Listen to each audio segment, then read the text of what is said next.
5 state presidents of football in Australia, Vince Yovich, Max Bashir and Sir James Hardy are only 3 of them that are here this afternoon. But a list of dignitaries are marked.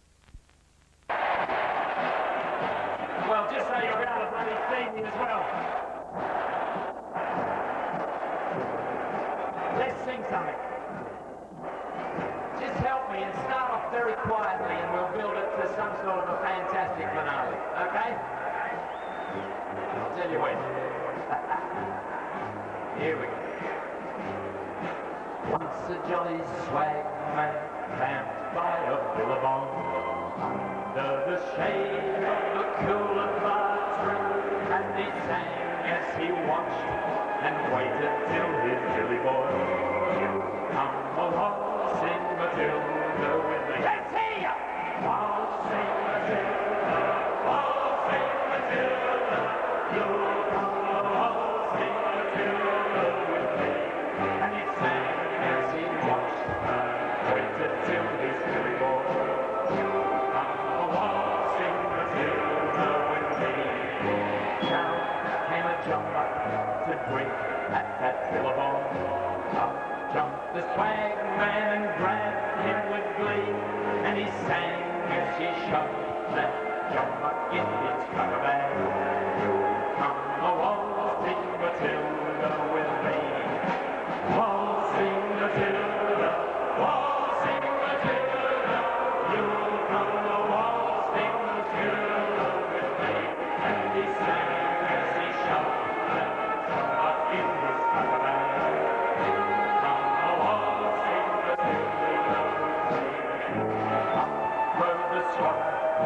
Mounted on his thoroughbred, down the troopers, 1, 2, 3. Right, where's that jolly jumper you got in your cover bag? You come along, sing Matilda with me. Oh, sing Matilda, oh, sing Matilda, you'll come along, sing Matilda with me. Who's that jolly jumper?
Comes the Richmond side, led by Captain David Cloak, right on schedule, and they will be followed very closely by the Carlton side, and you'll hear a huge roar go up as soon as David Cloak hits the green grass here at the MCG, closely followed by Jimmy Jess.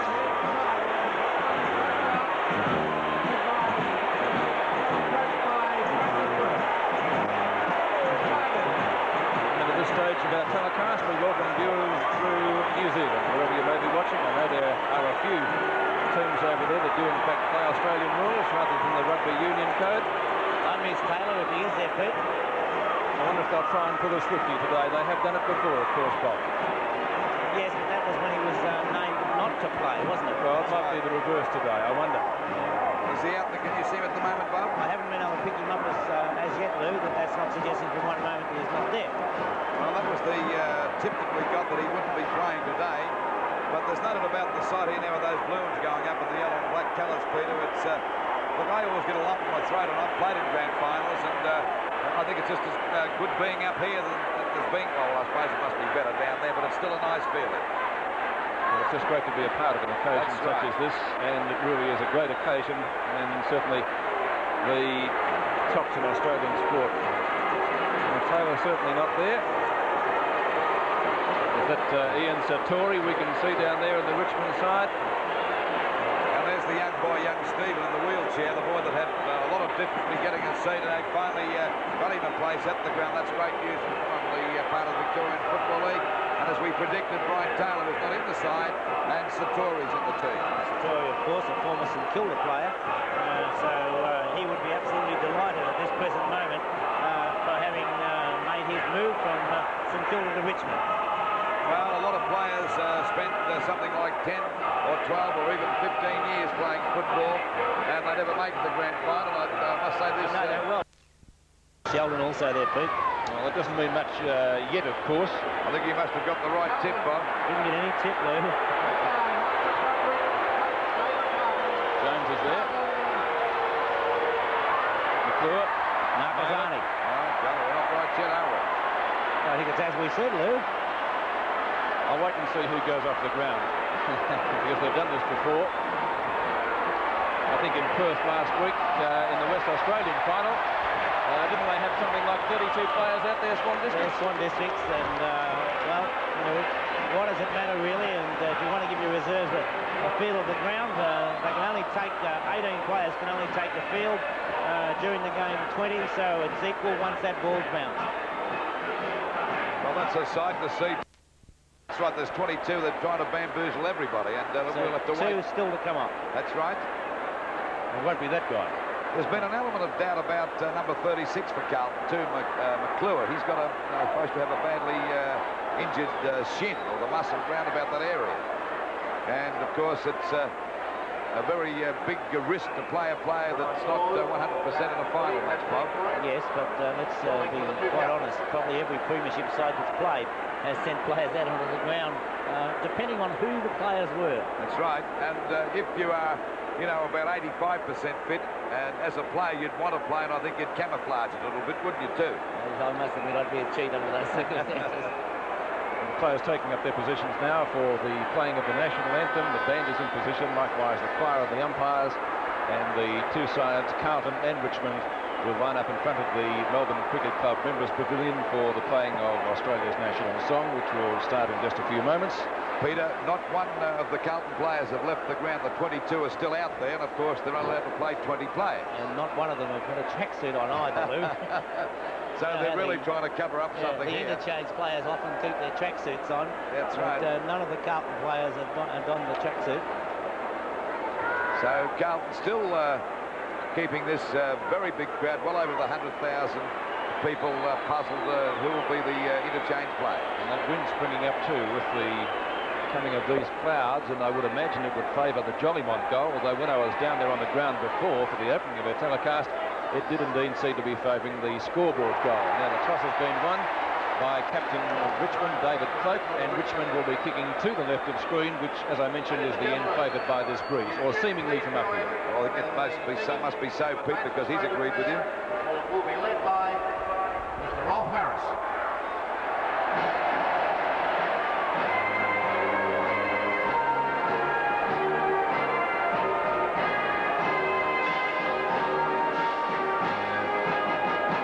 Well,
clears the way for the match, the important part of the afternoon.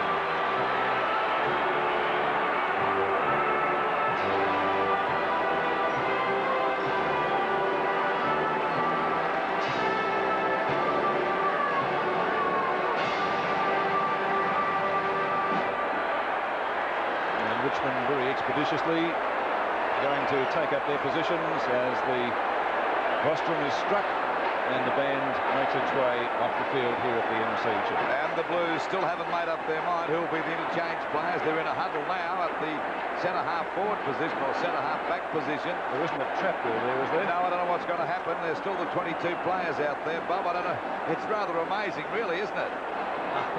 Not in light of circumstances in recent times, and when they know that Swan Districts had 32 players out there last week. What's 22? Well, let's hope that doesn't happen here. So, you know, the Richmond interchange will also be interesting. We see there Alex Marcoux and David Glascott, obviously feeling that rain is going to come. They're probably changing from the moulded sole to the The ones with the stop seat. yeah, that's right. That's the nylon simple. sole, and there we are, the nylon sole, the Adidas boot, of course, and so we now find those players, you know, changing the boots, and it is very fortunate for players these days that when they see rain coming down, that they can just quickly change the boot rather than have to worry about changing stops. Well, you can bet your life that Marcoux and Glascott won't be one of the interchange players.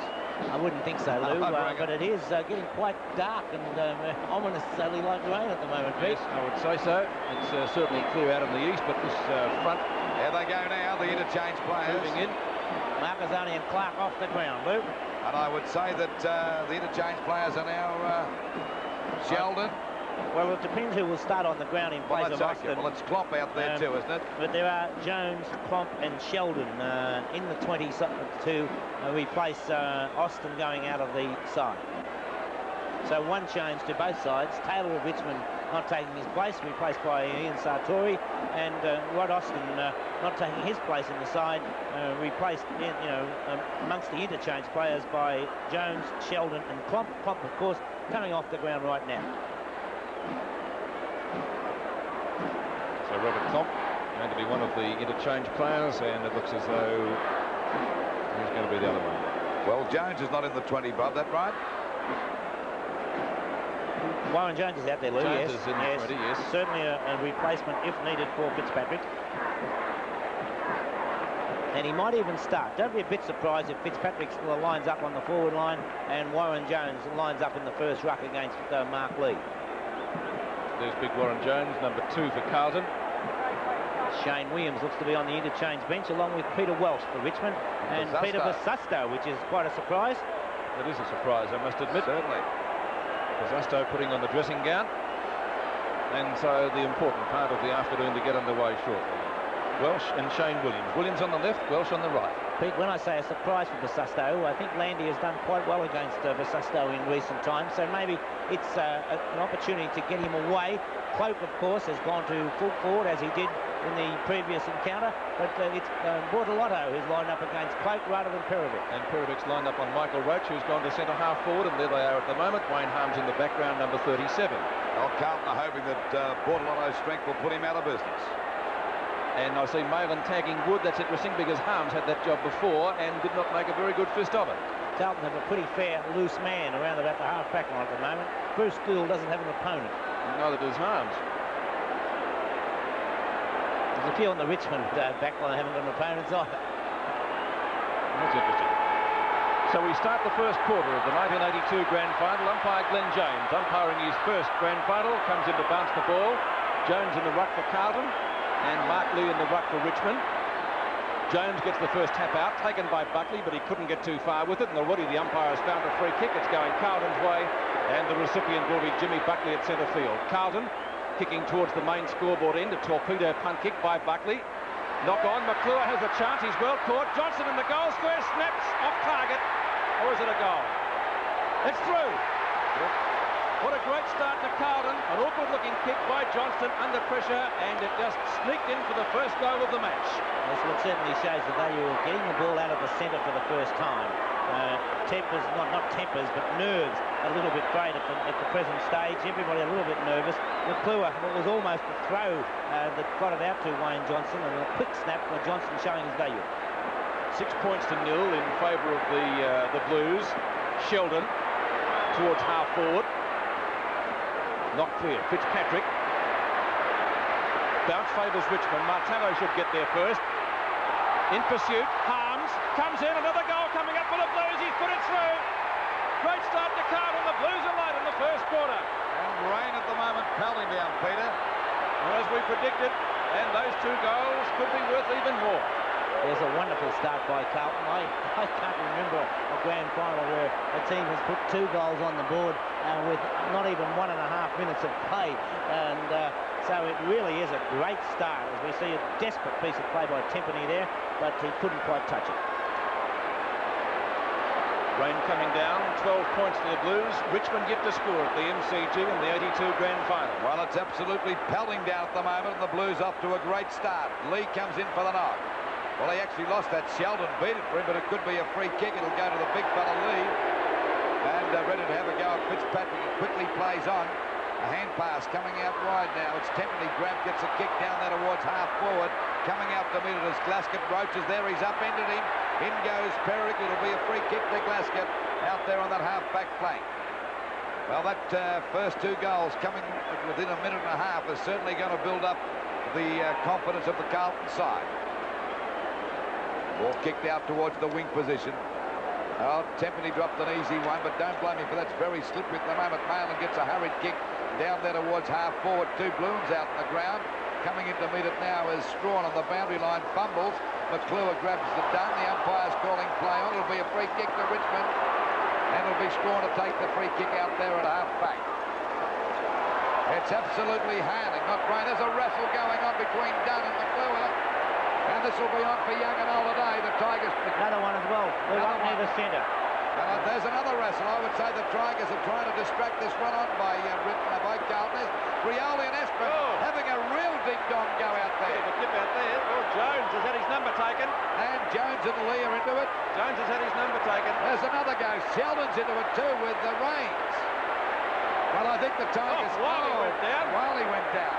And so did Mark Lee when things had started, Blue. Oh, is this a sensational start? It's worth if our cameraman can go back. Kevin Bartlett, not even interested in proceedings. On near the point of the centre square. Bartlett did not even go near it. In fact, was probably the only player who said, I'm not going to waste my time. I'm here to play football. And, of course, he knows the value of playing in a grand final. But the Tigers are trying to stop this run of Carlton, I would say. Umpire Saws definitely had the pencil out, Lou. Yeah, certainly did. There's a 15, no, actually it's about a 60-metre penalty to Strawn. There's still a box on there. It's Glasgow and Satori. Gully. Well, I'd hate to say who started this, but it's brought Carlton back to the field to a certain extent, hasn't it? Well, it has steady play, that's for sure. It's certainly no goals have been scored for a while. Oh, what a sensational start. There's Glasgow getting towelled down. And it all happened in the middle of a hailstorm. And the last hailstorm in a final at the MCG, I think, was in the 57 first semi-final.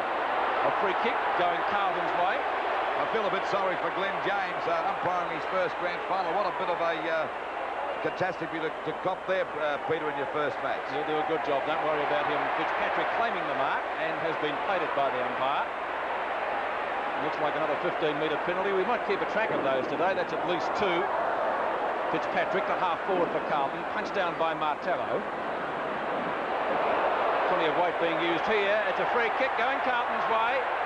Mayland will take the free kick at half forward as the sun comes out. And viewers interstate would say that's Melbourne weather for you. Phil Maiden, the South Australian, playing his, I think it's his 2nd season with Carlton. Wobbly punt kick up to full forward. Plenty of Richmond players are there. Martello fumbled the mark. Lee went through without the ball. Fitzpatrick to Ashman. Mark! Ashman directly in front of goal. And very clever by Mike Fitzpatrick, or Bob Skilton was it luck? I would say that's the luck of the game, Pete.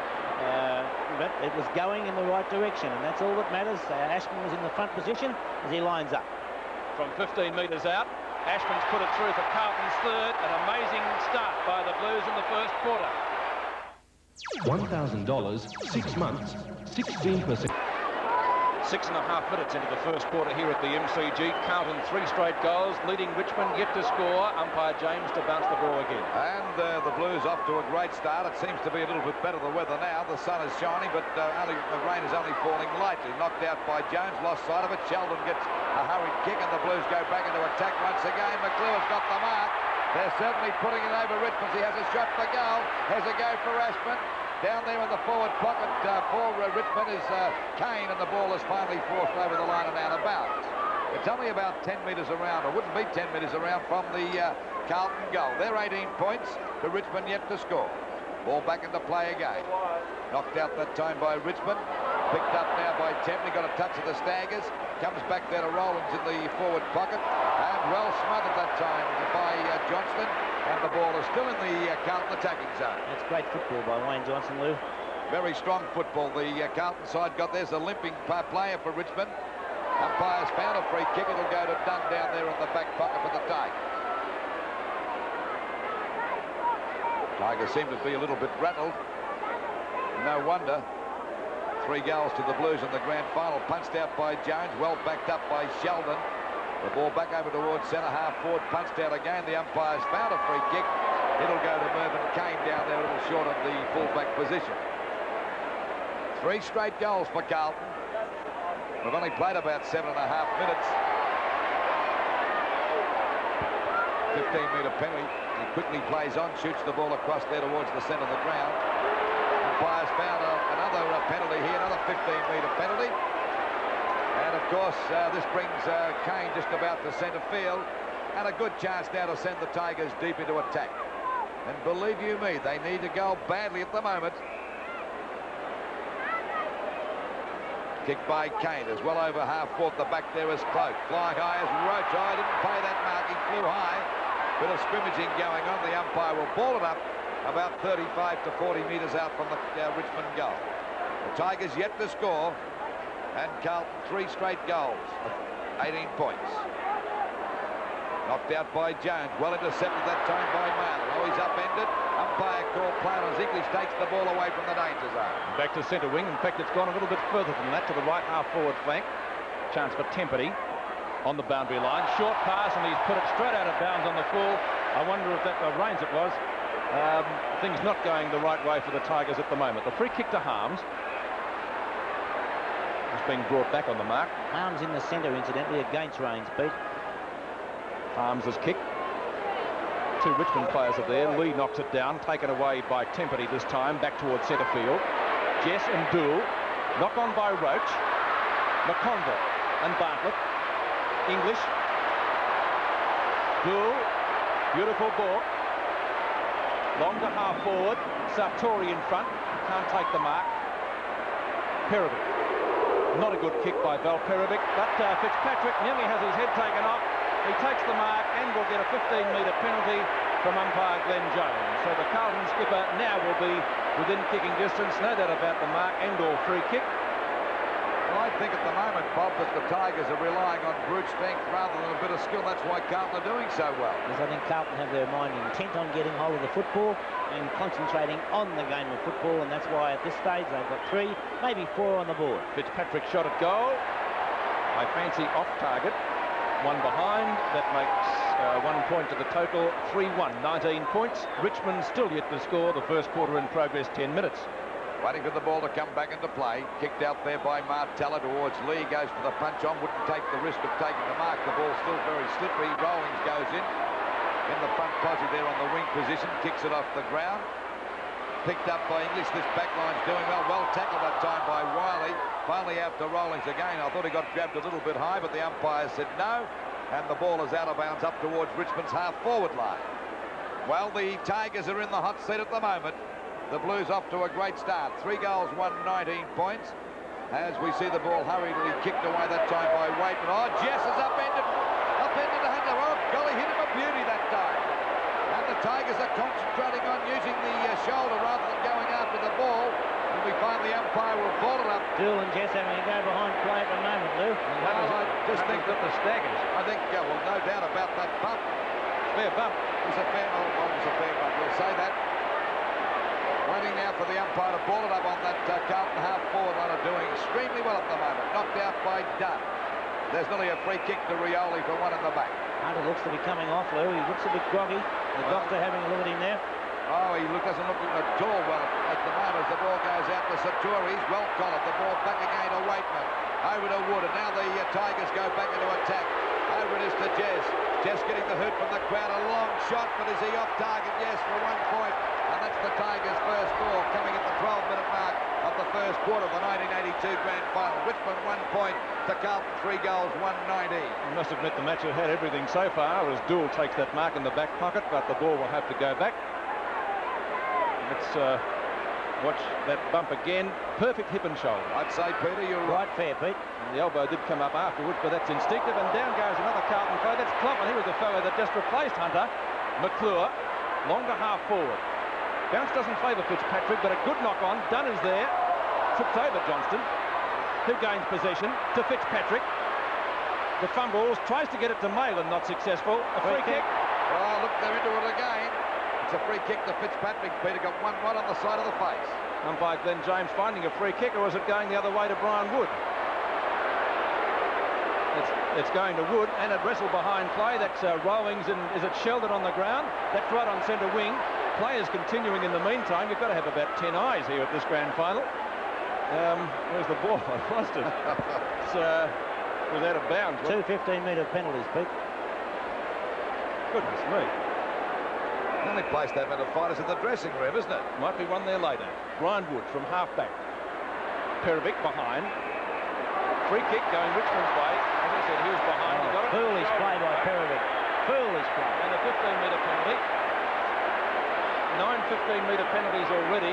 But in that case, Pete, it only puts him within kicking distance. A poor piece of football by Val Perovic. Silly football. Well, Comments from former VFL coach and Triple Brownlow medalist Bob Skilton. As Roach lines up for what could be Richmond's first goal. He's usually a good kick. What's he done with this one? One behind, 2 points to Richmond. Not a good start by the Tigers. The 82 grand final, we see a difference of 17 points. well, I suppose this would have to be the most dramatic. There's Hunter in the hands of the trainers there on the bench. Looks quite okay, I'd say, Lou. Well, they're taking him off, not taking any risk. Of course, the ball is out of bounds.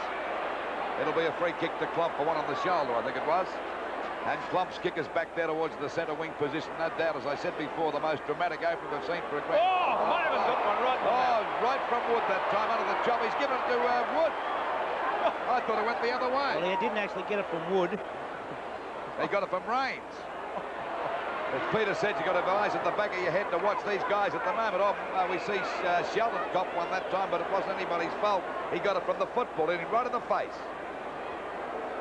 What a game this is so far. That's what grand finals are about, isn't it? Well, I don't know. I'd rather be up here than down there as we see Klopp break Klopp away from the pack, gets the ball back out there. Harms overruns the ball. Fitzpatrick doesn't pick it up, but he won't give in. In Rioli goes and shows him how to play football. Takes it out of the pack beautifully over there towards Bartlett. Can he mark it? He's nearly upended his puck. Oh, he's got one on the back of the neck. And down goes Bartlett. But I think he'll get up, this guy. He's been around too long. See it again on replay now as Bordelotto came over the top. In comes McConville. And, well, you know, he didn't really go think him Bartlett as hard as he would have liked. No, I think Kevin's okay. And Parkin on the phone. I think they'll both be on the phone today, the coaches, because this has been the hottest start of a grand final we've seen for many, many years. There's been fights and wrestles all over the ground as Bartlett comes in from about 40 metres out directly in front. The kick by Bartlett. That's a good kick, and it's a goal, the one the Tigers needed. That's where even the top. 11 points the difference after that beautiful goal by Kevin Bartlett. It really was a steadier. And so Richmond back into this game after that opening onslaught by Carlton. Knocked away by Big Lee. Harms. Off the chest of Jones to Sheldon. It's at left half forward. Knock on by Ditchburn. The chances for Kane. Kane and Ashman. Kane seemingly held there, but the umpire lets play continue. 3 Carlton players getting underneath this one. Jones gets it down to Dool and or Glascott. Glascott has it now. Number 32 for Carlton. Left half-back flank to Marcoux. Harms to Buckley. Not a good handball. Raines is there for Richmond. A poor piece of hand passing that. Intercepting is Wiley. Tries to get it to Rioli. Marcoux intercepting for Carlton, and umpire Glenn James has decided to ball it up. Let's hope that the sunshine continues. Now a free kick. So Torian Glascott having a bit of, well, I won't call it a tussle. With the weight of those two, you couldn't call it a tussle. Sartori, a late inclusion in the side. The former St Kilda player. Waitman, the flea. Met solidly by Ashman. Was it too high? The umpire says no. Play continues. Buckley onto Harms. Sheldon. Sheldon from half forward. Could score. Long shot at goal. McClure at the back. Can't take the mark. Through for one behind the Carlton score. 5 kicks to Ken Sheldon, number 5. 1-2, 8 points. Carlton 3-2, 20. Well, he's played pretty well so far, Ken Sheldon, but they've had plenty of good players, Carlton, up to this stage of the match. The ball goes out there to Rains, couldn't hold them up. Rains goes after it again, picks it up on the second hop. Ball down there, and a no. Jimmy just couldn't hold it. Down goes Waitman. Doole's there too in the thick of things. A hand pass coming out to Rawlings. Gets a hand pass to Rioli, but a bad one. Finally picked up by Ashman, a short pass, and wow, Jones has got the mark. He's grabbed, he's lost it, but he's kicked it off the ground. Oh, Maiden overran it, but knocked it on. Finally back there to Marcoux, and after Marcoux is Kane. Backing up well now is Strawn. Gets a hurried kick out there towards Big Lee, and he's got the mark. Lee out there on that half-back flank decides to go for a run. He can move pretty quickly for a big guy. Kick over the centre half-forward position. And there's a darn good mark taken that time by Val Perovic at centre half-back. The scores at the moment, 1 goal, 2 8 points. Richmond to Carlton, 3 goals, 2 20. As the ball goes out there to McClure. McClure out there on the centre wing position. Walks nicely around Landy. And that takes a bit of doing as the ball finally comes back there towards the full forward position. Up got Fitzpatrick, but he gave a free kick that time. And the free kick will go to Mervyn Kane. An experienced campaigner, doesn't waste any time. Lets it up there towards Jimmy 15 Jet. metres, Luke. No, not 15, upfield. Upfield, after he kicked the ball, he was knocked by Fitzpatrick. The umpire saw us talking to Fitzpatrick, and the free kick will go to Jimmy Jess. Another one. Kick by Jimmy Jess is up there towards the full forward position. Bortolotta goes the punch away from Clark. There's little Bartlett moving around the pack nicely. Goes for a short pass. Now it's Rioli's turn. Running to an open goal. And he's put it through for full points. Glascott can't get clear. Klomp can. Torpedo punt kick. Long to half forward. At the back, McClure. Kane, Strawn. Breaks clear. Looks for Landy, finds him in front of the small scoreboard, right half-back flank. Short pass, Rioli again. Lovely ball. Puts the ball in towards centre field, looking for Mark Lee. Twisted clear by Perovic. The chances for Ashman. Well done from the Carlton rover. Ashman's kick up towards full forward. Ditchburn couldn't take it. Ball still slippery after the rain we had earlier in this quarter, and the umpire, I would think, will ball it up. And that ball up will take place about 40 metres directly out from the Carlton goal. Well, I may be seeing things, but I reckon Ditchburn pushed Martello feet square in the back that time. 21 minutes gone, first quarter. Knocked down by Fitzpatrick. Buckley got one too high. He'll get a free kick. Umpires right onto the head-high tackles this afternoon, as well they should be. And both Glenn James and Rowan Saws doing a particularly good job in the first grand final for both of them. I could say it's not hard to be onto them, Pete, because there's been a few on. Plenty of them, Bob. But as I said before, you really need eyes in the back of your head to pick up everything here today. Buckley directly in front of goal, 50 metres out. Off target from Jim Buckley, through for one behind. 1 point to the Richmond total, 2-2-14 to 3-3-21. Bob, I was just wondering whether that rough-em-up tactics by Tigers, by the Richmond side, has brought Carlton back to the field a bit. Well, I think it may have unsettled Carlton a little bit, Lou, because their opening burst was really great, and I think it's more a case of Richmond now have decided that the rough-em-up is finished. The ball back into the centre, taken away by Waitman, beautifully intercepted by Klomp. Oh, Wiley got one from Robert Klomp as it comes to half-forward. Rains. Bartlett on his own, getting clear of Peter McConville, and Kevin Bartlett would be about 50 metres out from goal. He kicked one almost from this position before. But of course, he's now on a slight angle. I don't think it will make any difference to him. Should certainly get the distance. 35 years of age, Kevin Bartlett. VFL Games record holder. That kick off target. one behind to Richmond. The Tiger total going to 3 goals, 21 points, leading Carlton 2-3, 15. Two fine pieces of play there. Wiley to tap the ball down, and Rains a lovely pass. About 22 and a half minutes gone in this first quarter. There's a bit of boxing going on again. Yes, And there'll be a 15-metre penalty against Richmond to McConville, who'll come up to the half-back line. Cockatoos are in there. Well, they're fighting all over the place. That's actually 30 metres. He's out there on the wing position. The ball shot across towards centre-half forward. Flying high was McClure, back to Marcoux now. A hand pass coming out to Westman, tries to tap it on. Still struggling, comes out of the pack pretty well that time with a left foot pass. It'll be okay, and a mark to Johnson. And this will be a left foot shot for goal. But the Dominator's off target and through for 1 point. So Carlton move on to 3 goals, 4-22. To Richmond, 2 goals, 3-15. 7 points the difference. After Carlton got off to a great start, kicking 3 goals before the Tigers even got off the ground, as you could say. Ball out wide. Tempany going high, knocked away by Buckley.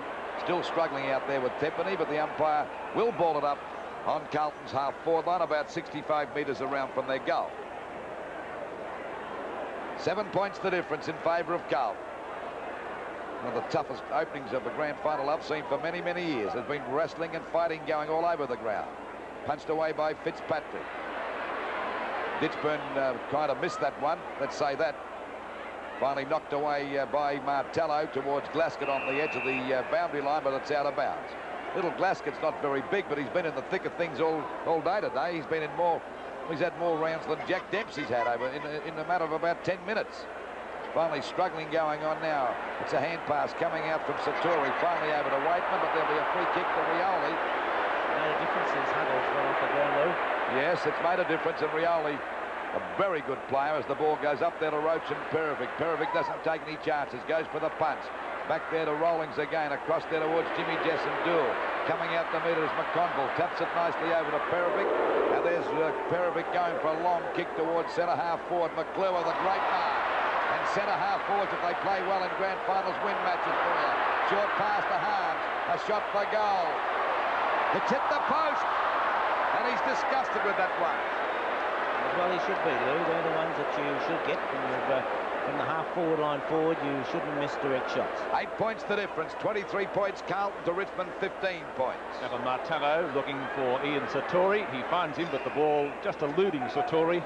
It's out of bounds. After that 3 straight, they put 5 behinds on the board, Pete. That's right, and those 3 goals came up very, very quickly. Boundary throw-in, close to centre wing, knocked away by Lee. Intercepting is Sheldon. Rains at the right half-back flank. Mark in front taken by Roach, who plays on. Long kick. Looking for Cloak, who at the moment is captain kickless, but that's a great mark for Cloak. Superb use of the body. Magnificent. That Peter backed into him beautifully and took it on the second go. You watch this. Watch again on replay, and Bortolotto trying to punch the ball away, but just not quite up to the, well, I'll call it up to it physically on that occasion. So David Cloak has a chance to bring up his first goal for Richmond, playing at full forward. His first kick of the day is an absolute shocker. Very close to out of bounds on the full. No, it was just touched on the line. And so a throw-in will take place in the Richmond right forward pocket. Chance for a Tiger score. Jones in ruck for Carlton, doing battle with Cloak. Rioli, snap at goal. Through! An amazing goal from Rioli, his second. Carlton still in front, but not by much. Ball knocked out there to Waitman from Lee, but he couldn't get clear. Lee taps him on over to Jimmy Jess. A beautiful pick-up, not a good kick. Wiley comes in. Down goes Rioli, who's actually tripped that time. English there trying to get it out. And finally, there's a bit of a scrimmage going on. No one making much progress. Oh, Malin ducked his head. And the umpire said, hold the ball against him. It'll go to range. And he's only about 25 to 30 metres out from goal, directly in front. And if he kicks this one, it'll put the Tigers in front, as we're right on the 26-minute mark of this first quarter of the 1982 Grand Final. Rains coming in for the shot.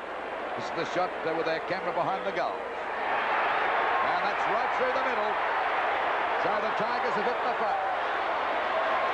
4 goals, 3-27. Richmond to Carlton, 3-5-23. And Hunter back onto the field, replacing number 22, Robert Pond. Well, there's no doubt about it. Rioli's done the damage in this last 10 minutes, Bob. Yes, we said before, Lou, Hunter back onto the ground, but a great decision there by umpire Glenn James. 27 to 23, time on being played in the first quarter. Richmond in front. We're approaching the 27-minute mark. Knocked out by Jones. Punched away again by Richmond. Down there to Jimmy Jess. A hand pass over to Waitman. A hurried kick down there towards the forward pocket. McConville comes in, picks it up beautifully. Oh, Glasgow went down. Pouncing on him there. He'll get a free kick. It'll go against Tempany, and Glasgow to take the free kick out there at half-back for Carlton. Maybe Glasgow a little bit lucky. He did fumble, but of course the free kick was there. Phil Maven at left half-back flank. Hotley in pursuit. Tempany on centre wing. The mark has been taken for Carlton. Boy on call. Kenny Hunter back into the action very quickly. Short pass looking for Ditchburn, who hasn't had a kick so far. It will be a free kick, yes. Ditchburn left half forward flank. And the umpire speaking to Alan Martello to explain the infringement as we approach the 29-minute mark of the quarter. Kane goes the punch, not successful. Into the goal square it comes. And umpire Glenn James will decide to ball it up. Fitzpatrick trying to do the umpiring. And that's not too sensible, Mike Fitzpatrick. One man in charge. And umpire Glenn James unperturbed by it all. Just the guy to fix him up too, Peter, Glenn James. He's not frightened to say a few words. Knocked down by Fitzpatrick. A snap at goal. Johnston keeps it in play, but a chance for Landy. Gets the ball out of the danger zone. Back towards half forward. Jones, good use of the body, takes the mark. Big wow Jones. Short pass. Johnston, fine mark in front of Graham Landy. He's kicked one goal already, and that was a very, very good lead and pass, and capped off with a mark. Now, it remains to be seen whether Johnston can restore the lead for Carlton. As you recall, they got 2 goals within a minute and a half in this first quarter, but they trail at the moment by 4 points.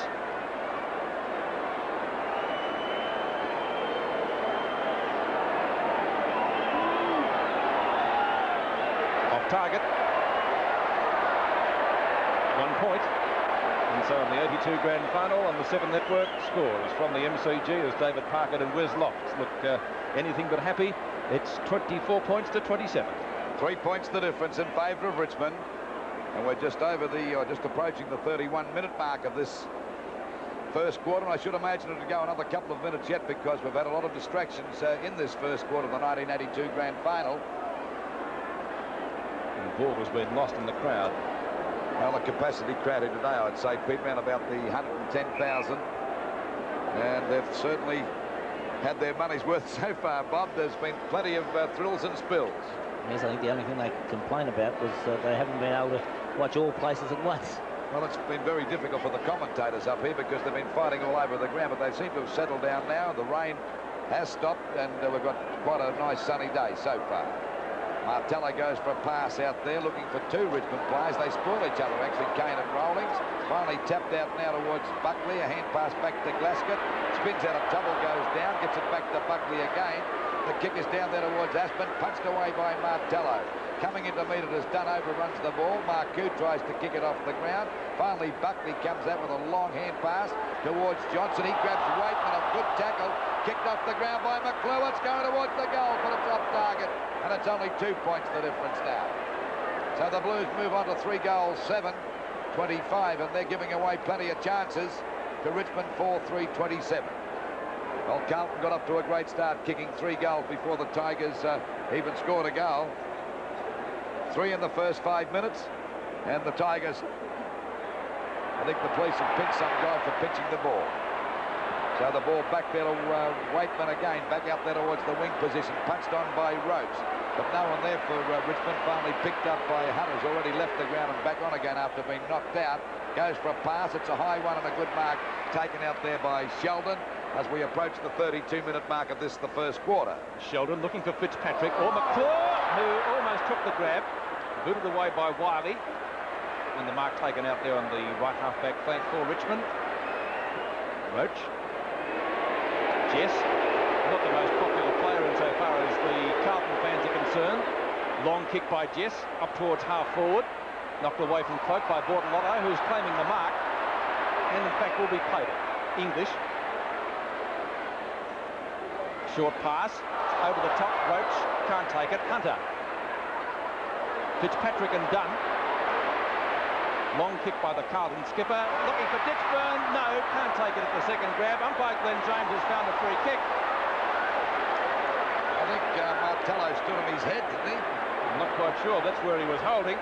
We'll try and take a look at the replay. Here it is. As we see it again now, and he certainly got the knee or the boot, whatever it might be, but Martello had his eyes on the ball. There wasn't any doubt about that one. And so an accident, we'll put that down too, on a very, very long first quarter, as I think you predicted, Lou. Here it is from a different angle. Martello, yes, he did have his eyes on the ball, going for it. He's not too good though, Pete. He's not. And that's two Carlton players that have been in trouble in the first quarter. In fact, he's been carried from the field as Rod Ashman. Now it's going to be Johnston to take the kick. Johnson has already kicked one goal. Can he make it two? He has a goal kicked by Johnston in the time-on period of the first quarter. 4-3, 27 Richmond, Carlton 4-7, 31. And Bosustow coming off the, not Bosustow, Ditchburn I should say, coming off the ground and not looking too good. Now he's starting to get a bit of a gallop up, and that looks better from Ditchburn's point of view, Bob. Yes, Bosustow coming on the ground, Ditchburn off. 34 minutes have gone in the first quarter. 4 points the difference. The sensational grand final. Ashman gets one too high this time, and the Carlton Rover will take a free kick at the centre circle. Very, very long term. Ashman, torpedo punt kick. Wood underneath it. Johnston at the back, shoved him, Bosustow it was, shoved him in the back. And the former Richmond Premiership skipper, Brian Wood, takes the free kick left half-back flank. And we're approaching the 35-minute mark of this, the first quarter. The ball back there to Rawlings. There's the siren to end the first quarter of the 1982 grand final between Richmond and Carlton. The scores, Richmond 4 goals, 3-27. To Carlton 4-7-31. Soares to bounce the ball to start the second term with the difference 4 points in favour of Carlton, 31-27, a very eventful first term. Taken away by Brian Wood.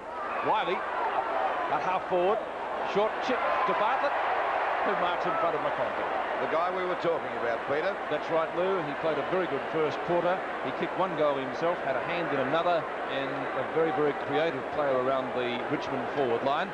And he now has a chance to bring up a goal from the scoreboard end and put Richmond back into the lead. Not a good kick. Cloak almost takes the mark. The flea. Waitman over the top to Cloak. Good handball, and that's a goal. Great play there by little Waitman, combining superbly with his captain, David Cloak, and the scores. Carlton 5 goals, 3, 33. Or Richmond that score, Carlton 4-7, 31. But very good teamwork there by the ruckman and the rover, Lou. Bad kick by Bartlett, and watch the play of Waitman here. Well, he slewed it off the side of his boot, but good play by Waitman. A beautiful hand pass, and of course the result, a goal. Into the centre, 31-33. Knocked down to the Tigers and taken away by Mervyn Kane towards the right half forward flank. Roach is there. McConville. Oh, bad handball, straight to Waitman. Into the goal square, David Cloak, the easiest goal of the afternoon, unbelievable. And David Cloak says, thank you very much, and look at the smile on his face as Richmond go further ahead, 6-3, 39-4-7, 31. Well, there he is, the little midget, Waitman, instrumental in those last two goals. A beautiful pass out there to Cloak, unselfish play, and the result, another goal for the Tigers. Bad mistake there by the Carlton defence, and Waitman, the player we mentioned, nicknamed the Flea, and a very, very dangerous player around the forward line, always for Richmond, and certainly proving it then with a huge crowd here at the MCG. Once again, a quarter starting with very quick goals. It's only 2 minutes into the second term. And, of course, the Tigers in front by 8 points. They go back into attack through Wiley, out there towards Roach. He's got the sit on Perovic. And the Tigers are really looking good as Roach takes the ball on the half-forward line. A long kick up there looking for Roach. At the back is Bartlett. The ball punched out there. Coming in to meet it now is English. Juggles the ball beautifully away from Bartlett. Goes for a kick. Oh, Satori missed that completely. Out there towards the boundary line. Picked up by Roach. Oh, bad hand pass. Buckley copped one a bit high that time. Down he goes. They pile on top of him. And the umpires found a free kick to Buckley. gave a little one back there and got a 15-metre penalty. This brings him over the half-back line. Buckley's kick is up there towards Carlton's half-forward line. And there's a great mark to land. Tigers certainly looking a lot better at the start of this quarter. And the kick by Landy is out there towards the Richmond half-forward line. All comes down there to Roach. Too many Carlton players over the Wiley, but the umpire's found a free kick. It'll go to Perovic. They'll Perovic to take the free kick up towards the wing position on the members' side for Carlton. They're trailing by 8 points at the moment. Fitzpatrick got under that one. Picked up here by Johnson. Goes for a short pass to McClure. It's a good one, but he fell over. And Bosusto can't pick it up. That's bad luck for you from McClure's point of view. Picked up by Dunn. Right across the face of goals. Coming in to meet it now is Rains. And you can be a little bit stiff, Bob, because he had the sitting shot that time. Yes, it looked a certain mark to McClure. Good play by Johnson, but nonetheless, we see the ball now on the centre wing. Wiley's kick as the mark is taken down there by Val Perovic. Plays on to left half forward, and mark taken by Jeff Rains. I think you must admit, Peter and Bobby, that they're looking a lot better, a lot more confident, Richmond, at the moment. They are a little bit shell-shocked in the first quarter, but they've got their game flowing very nicely at the moment. Perovic in front. Loose ball. English. Malin. Grab. Was it too high? Free kick to Phil Malin. Short pass to right half forward. It's a bad one. Martello. And a 15-metre penalty as the ball was knocked away. What we term now a professional free kick, or 15 metres. Martello. Oh, beautiful kick. Jones at the back. Bartlett likewise. Sharks it superbly. Long shot at goal by Bartlett. Look at this. He's got it, I think. Goal. 2 goals. 45 to 31 is the score as Carlton try and get clear. Loose ball up towards half forward. Now it's Malin's chance. Malin shoots out the handball to Bosusto. And Bosusto goes for the long kick, but he's off target. And they've been off target for the last 10 minutes.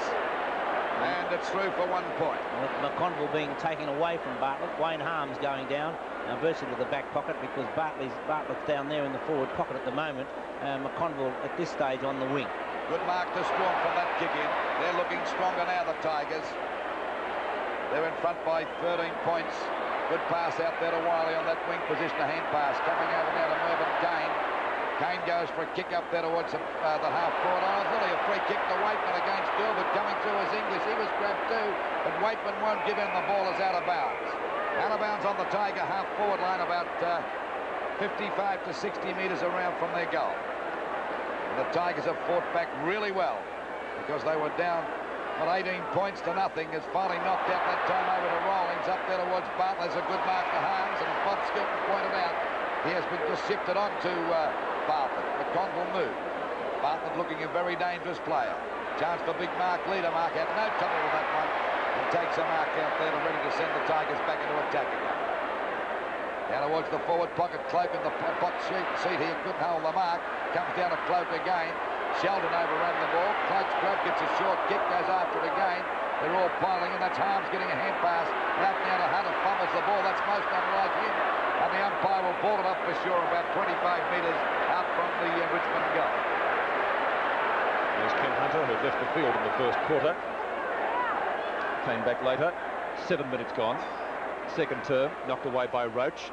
Straight to Hunter, actually, who has the chance. To Perovic. Looking for Bosusto. Plenty of attention from Martello. He's caught. Tunnel ball. Out to Marcoux. The umpire has found a free kick, or is it going to be a ball up? A ball up it will be. Left half forward. Marcoux. Smother is effective. Now it comes to Mervyn Kane. Grab too high.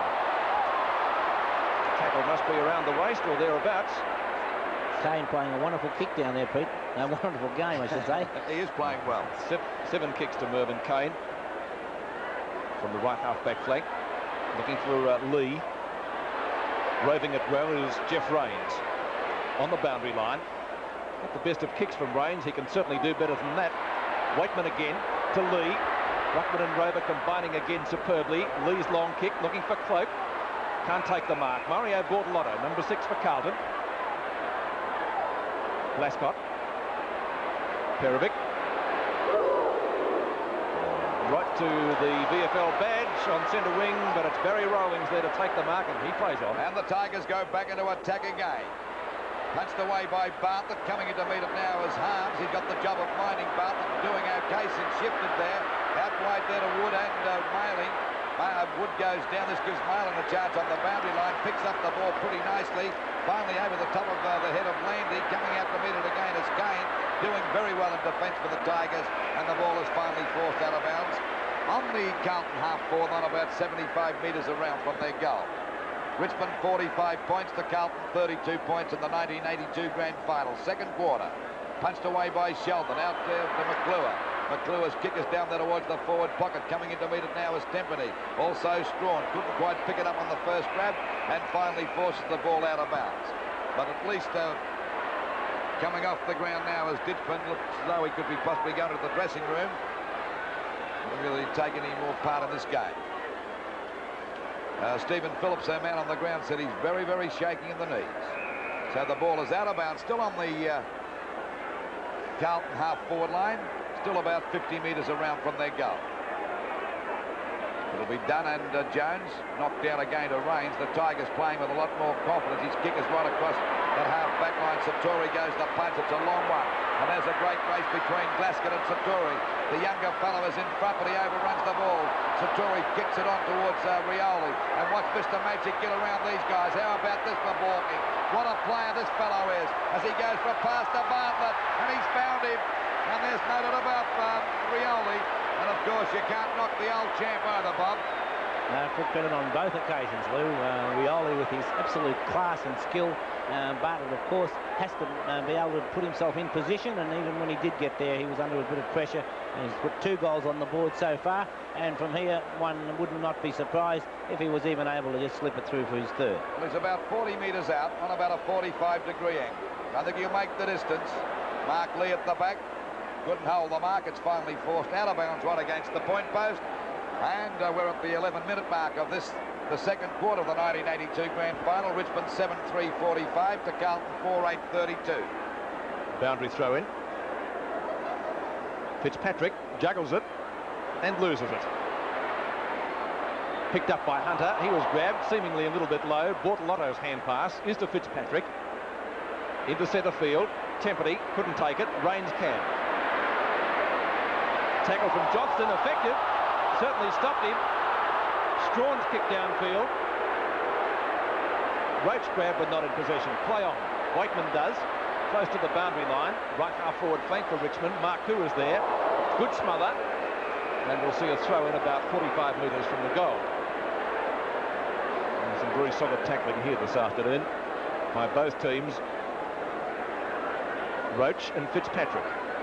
Knocked down by Roach, palms it beautifully to Rioli, one of the best on the ground at the moment.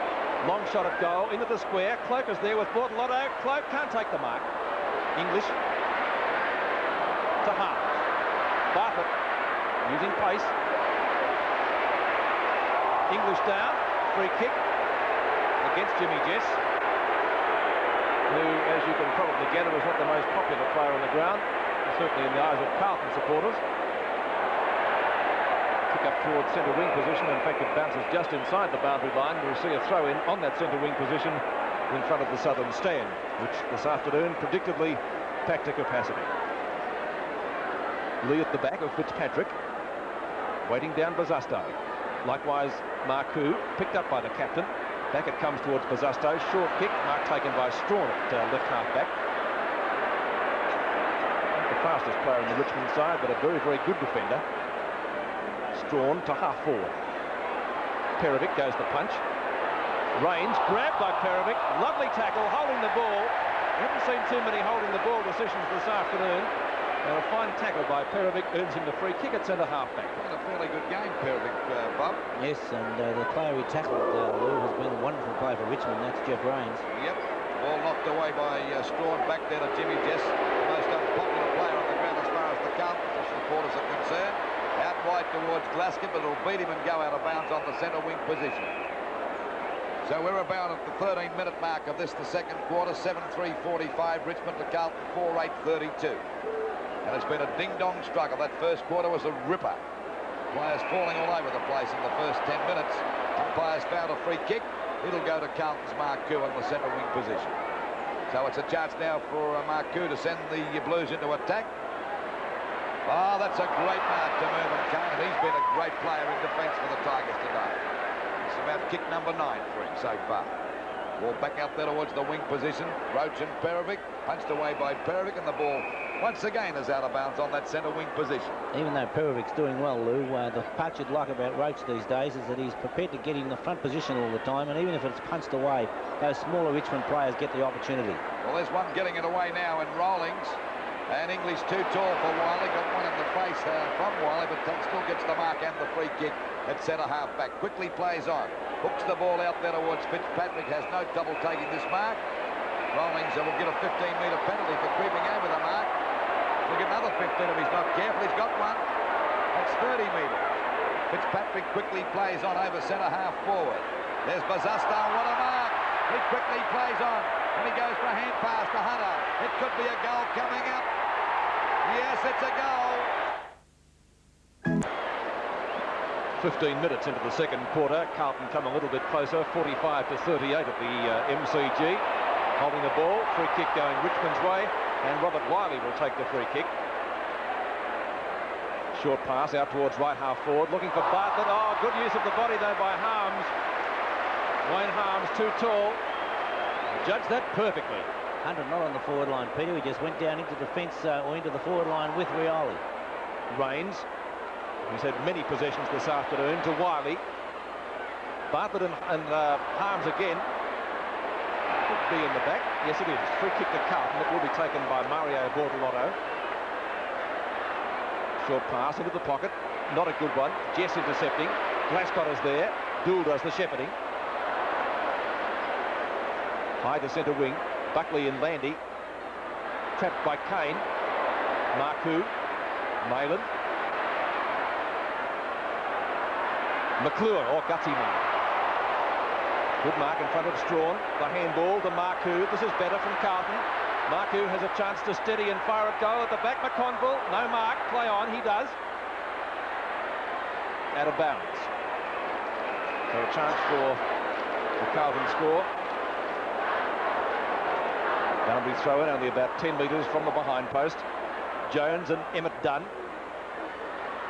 Chance for Ashman. Can't get clear. Scooped out towards Johnston. Umpire Glenn James will, I think, affect a bounce. Yes, he will. It's only about 15 metres out from goal. Dunn trying to edge out Warren Jones. Not successful. Ashman has a snapshot. Through for one behind. And the scoreboard at the MCG, Richmond 7-3-45, Carlton 5-9-39. About 17 and a half minutes gone of the second quarter, and Carlton not having the best of luck when kicking for goal. They've had plenty of chances as we see Johnson get a hurried kick back there towards that forward pocket position. Punched away again by Richmond's Tempany. Down there towards Hunter. He overruns the ball. Most unlike him. It's finally picked up by Wiley. A short pass, and Rains takes the mark. And as Bob Skilton said before, playing a great game for the Tigers. Kick by Rains is well over centre half forward, looking for Cloak. English dropped the mark. There's Harms doing a great job on Bartlett at the moment. I don't know if he meant to pass that to Ashman, but he did. Finally over to Sheldon. Now's a chance for the Blues to go deep into attack. Oh, well intercepted by Strawn. Backs up well. He should get this one, but he won't. Picked up by Hunter, running in plenty of trouble. He's grabbed again. And Rioli spinning out of the pack. And it's Mr. Magic driving the ball downfield. It'll be downfield to Cloak. It'll be downfield after he got knocked over and give Cloak a chance to score a goal here. He's going for goal number 3. And there's nothing about this fella when he lets himself go. He's a magnificent player, Rioli. Real class. Real class. And it makes you proud when you see a player play like that to know you're associated with Australian football. Chance now for David Cloak. He'd be about, let me see, about 35 metres out from goal on a slight angle. And Cloak going for goal number 3. There's the kick. And that's right through the middle, I would say, for another goal. 12 points the difference as Robert Clough comes back onto the ground. 8-3 to 5-9 in favour of Richmond. Clough has 3 goals. The ball booted up towards Carlton's half-forward line, and the chances for McConville. Sartori's tackle effective. Knock on by Rains to Lee at centre field. On the run, Rovings can't gather it in. Assistance down there from Wiley it is. High to Cloak. Bought Lotto in front. Cloak at the back. Knocked on. Here's the flea. Waitman in the goal square. That's another one. Beautiful play on the part of Cloak that time, Robert. Yes, Lou, I was just thinking how it sort of evens things up from the hand pass that Waitman gave just after the start of the first quarter. Then Cloak putting it over the top there really evens it up. So the scores now, as we watch that in replay, Wiley getting it long downfield, and watch for middle Waitman number 3. Watch for Cloak too. That's a magnificent knock on Peter. That's teamwork at its best, Lou. The big fellow there just competing, not trying to take the mark, making sure that he gets it down to his teammate. And right now the big fellow of Carlton, Whale Jones, on the bench. So we'll see Mike Fitzpatrick in the ruck, and it's Robert Clomp who's gone to full forward. So Carlton not really well balanced. 57 to 39 at the 20-minute mark of the second quarter. Richmond looking a premiership side at the moment, but with a long way to go still in this match. Fitzpatrick, useful from the centre, not 10 metres as Martello gets the kick. There's little Waitman. English is too strong. Torpedo punt kick to half forward. Dunn is there, can't take the mark. Down goes Klopp. Number 14 is Tempany. Good tackle. Chance for Buckley, a little bit late. Umpire has found a free kick, I fancy. Against Carlton, the kicking in danger, I'd say, as we see a Richmond player in a lot of pain. Looks like Tempany. Yes, it is. Emmett Dunn calling to the trainers to come out quickly. Maybe it's his shoulder. They do. It's his shoulder or arm. Let's see what happened there in replay. There he is on the ground now, Tempany. Oh, yes, McConville had a kick. He may have a broken arm. Certainly in pain. It looks that way. I think they're calling for the stretcher too. And that's certainly bad luck for Richmond. A number of injured players in the match so far. Ditchburn has left the field. He got a very hefty knock. It looked like a kick in the head accidental from Martello. And watch this again. Oh yes, right on the hand. Or forearm perhaps. I'd say the forearm, Pete. And just looking at the faces, we see Shane Williams getting ready to come on in place of Tempany, and it certainly does not look good from Bruce Tempany's point of view. I would, not being a doctor or anything like that, but it didn't look any good at all. That's very bad luck for Tempany. One of those accidental things. Well, the Blues are leading, are down by 18 points at the moment, and we've got rain falling lightly at the moment, and that's not going to help their chances, Bob. Well, I think it will help Carlton's chances, Lou, because it's those bigger players who are really starting to show their worth for the Tigers. Cloak having 2 goals in this term, giving away another to Waitman, and so 3 goals in this term, David Cloak. So I'm even not even giving him enough. No. But at the present moment, the important part is just how is Bruce Tempany, and I really feel that he may have a broken arm. Certainly looks that way, doesn't it? He's in a lot of pain down there. Most unfortunate. Well, the Blues have already lost Ditchburn. It doesn't look as though he'll be coming back on the ground, Peter, because he went up the race to the dressing room. It really is bad luck for Bruce Tempany because he's had a bad run with injuries over the last couple of years. And, he certainly is a fine player for the Tigers, and he's had bad ankle injuries. And we see now, let's just hope that as bad as it looks at the moment, it's not what you would really call as serious. You can see the bone protruding there in the forearm. You're right, Bob, it was a forearm and not a hand, and I would say they would take him straight off the ground without even going through the interchange lanes. So I don't think there'll be any chance of Tempany coming back on the ground. No, none whatsoever, so they won't really have to walk through the lanes there because... I think Tempany was one who missed last year's grand final or the year before, their premiership win with injury. You could be right. As you said, he certainly has had a bad run with injuries, and you're right, because they're taking him straight off the ground without coming through the interchange lanes. He can't come back, not that there's much chance that he would want to. And Shane Williams, number 9, comes back on as the ball comes back into play now. Match continues. Barry Rolls. It's a left centre win. English. and Waitman out of bounds. We will see a throw-in. Still that light rain falling here at the MCG. Let's go down to the boundary line and Stephen Phillips. Thanks, Peter. Yes, it looks like it's a broken arm. He's gone straight into the rooms, and he'll take no further part in the match. Back to you. Okay, thanks, Steve. Knocked away by Big Mark Lee. A very crowded centre wing position it is too. Dool off the ground out of bounds. So both teams losing top players in the first half of the match. Ross Ditchburn for Carlton, and now Bruce Tempany for Richmond.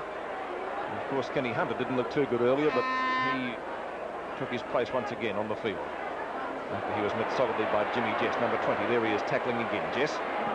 And play becoming a little bit untidy at the moment. Umpire Rowan Soros has decided on a bounce. Left half forward flank for Richmond. Lee and Fitzpatrick, knocked away by Fitzpatrick, and finds Glascott effectively. Carlton wingman up towards the centre wing position. Strawn doing a good job on that half-back flank. Rollings underneath it. Mid opposition from Sheldon. Perovic, tripped up. Surely a free kick. Play continues. Carlton had possession. Johnston well tackled by Wiley. Up to half forward again. McClure takes the mark this time. And Mark McClure about 55 to 60 metres out from goal, right at the point of the square, which you can see in picture at the moment. So the Carlton centre half forward should be able to put this just about into the goal square. At the back is Bazasto. The ball fisted through, 4-1 behind, and that will be added to the Carlton total. 9 goals, 3, 57. Carlton 5, 10, 40, and the difference in favour of the Tigers, 17 points. 17 points the difference, and we're just over the 25-minute mark of the second quarter, and I should imagine this one will go a long time too, because we've had quite a few distractions in the second quarter. Fitzpatrick and Lee neither take the mark. There we see coming out of the pack now is Wood, if he can ever pick it up at centre half back. He does now. Finally gets a long kick up towards the centre half forward position, punched away again by Harms, but nicely picked up by Waite. There's a chance now for Jess. Can he get away from Dool? He goes after the ball. Dool's got on his tail. Dool still won't give him, and the ball is out of bounds. You know that Dool hasn't had many kicks, but by golly, said Jess well covered, Bob. Yes, but you could say that Jess has done his damage there. Possibly so too. Been a very tough game. Waiting now for the ball to come back into play. Neither Perovic or Cloak could get that one. Finally kicked away by Ashman. Punched away by Glasgow again, and the ball will go out of bounds. It's still on Richmond's half-forward line, but about 75 metres around from their goal. And they're winning, or they're in front by 17 points at the moment. About 26 and a half minutes gone of the second quarter. Roach pushes that one out to Rollings, has a bit of a stutter that time, finally gets the ball across towards centre half forward. Waitman and English coming out to meet it, knocked on by Buckley. Going after it again as Buckley having a bit of trouble picking it up. Well played by Landry. Still can't pick it up, but English won't give in either. In goes Waitman now. A chance for English to get clear. And he's played very well in defence for Carlton. Out there towards Mark Coo, punched away by Mervyn Kane. And what a great defender he's been today for the Tigers. So the ball is out of bounds. This time it's on Carlton's half-forward line, but a good distance around from their goal. Rain still falling, a little bit heavier now. Picked up by the big farm. Martello kicked the ball into the backside of Lee that time, and there'll be another ball up. Still on the Tiger half-forward line.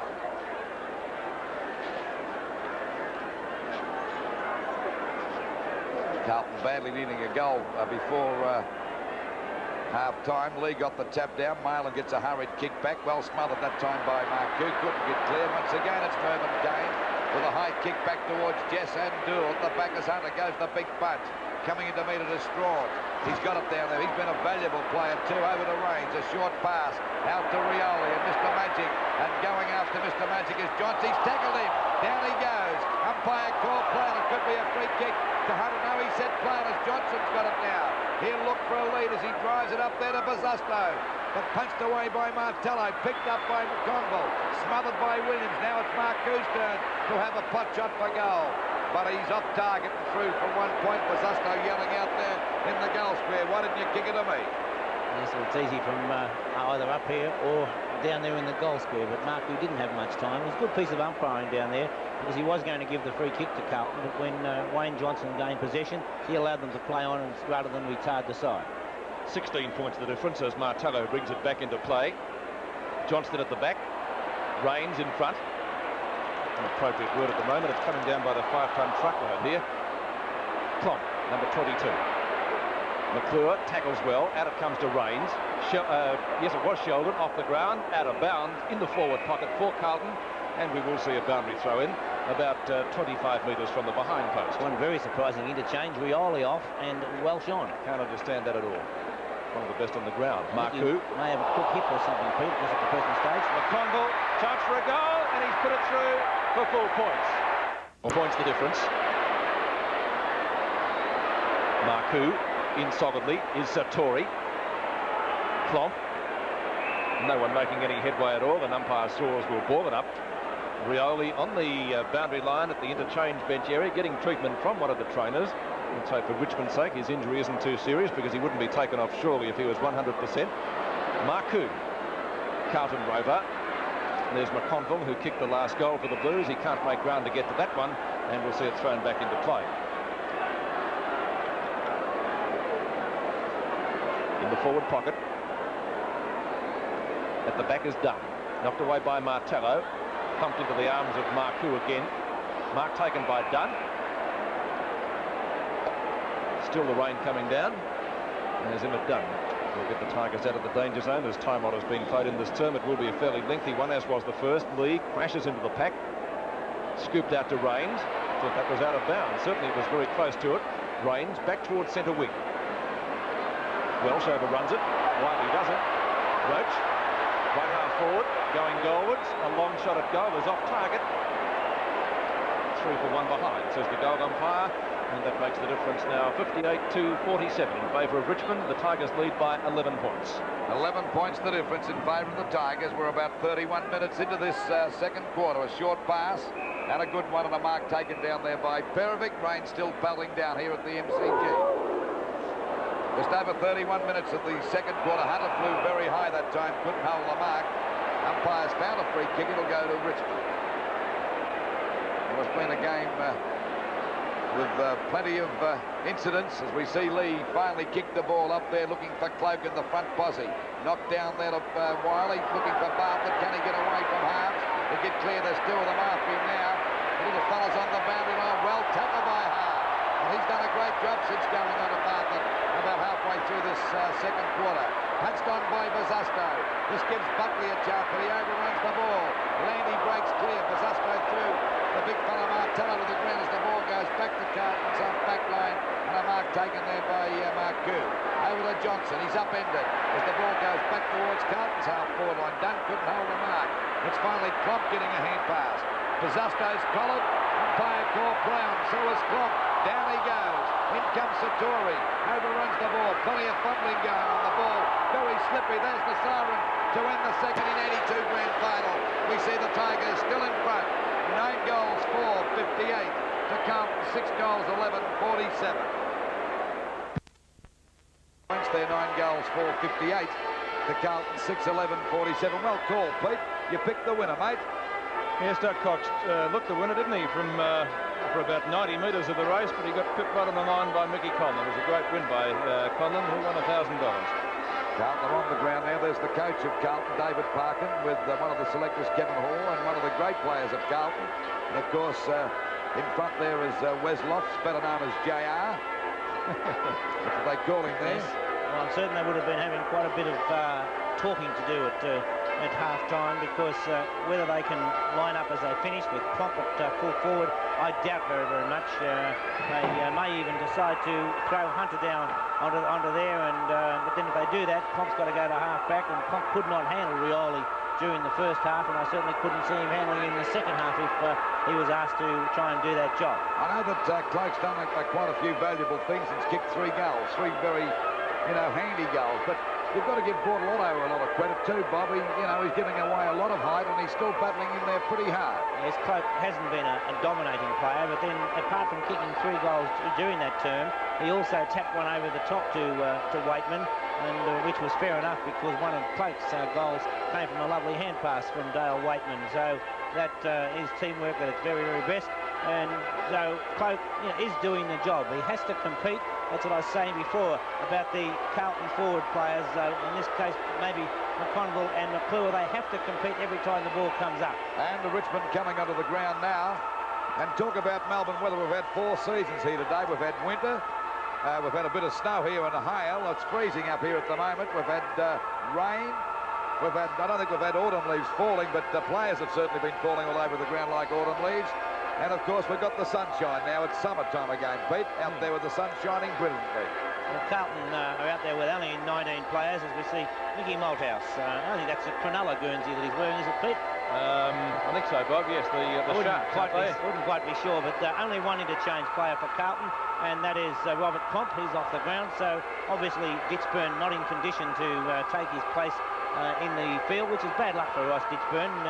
He's come all this way to, sort of not last too long, but it makes it pretty even because Richmond also only have one player down there on the interchange. That's Peter Welsh, and luckily for Richmond and Bruce Tempany, he's off the ground with a broken arm. Well, 11 points is not an impossible margin for Carlton to be down, and they wouldn't be out of it by a long shot, Peter. No, we remember the year Carlton were behind by 42 points and they got up and beat Collingwood, or was it 44 at half-time? Have we got a second? Players just steadying for the start of the third quarter. Stephen Phillips has some news for us very quickly on the boundary line. Thanks, Peter. It has been Bruce Tempany has broken his arm. He's off to hospital. Third quarter begins at the MCG as umpire Glenn James comes in to bounce the ball. 58-47, the scoreboard in favour of the Tigers. Off the ground, Hunter, who gets one at the back. Umpire says no free kick. It will be a ball up, just close to the point of the square.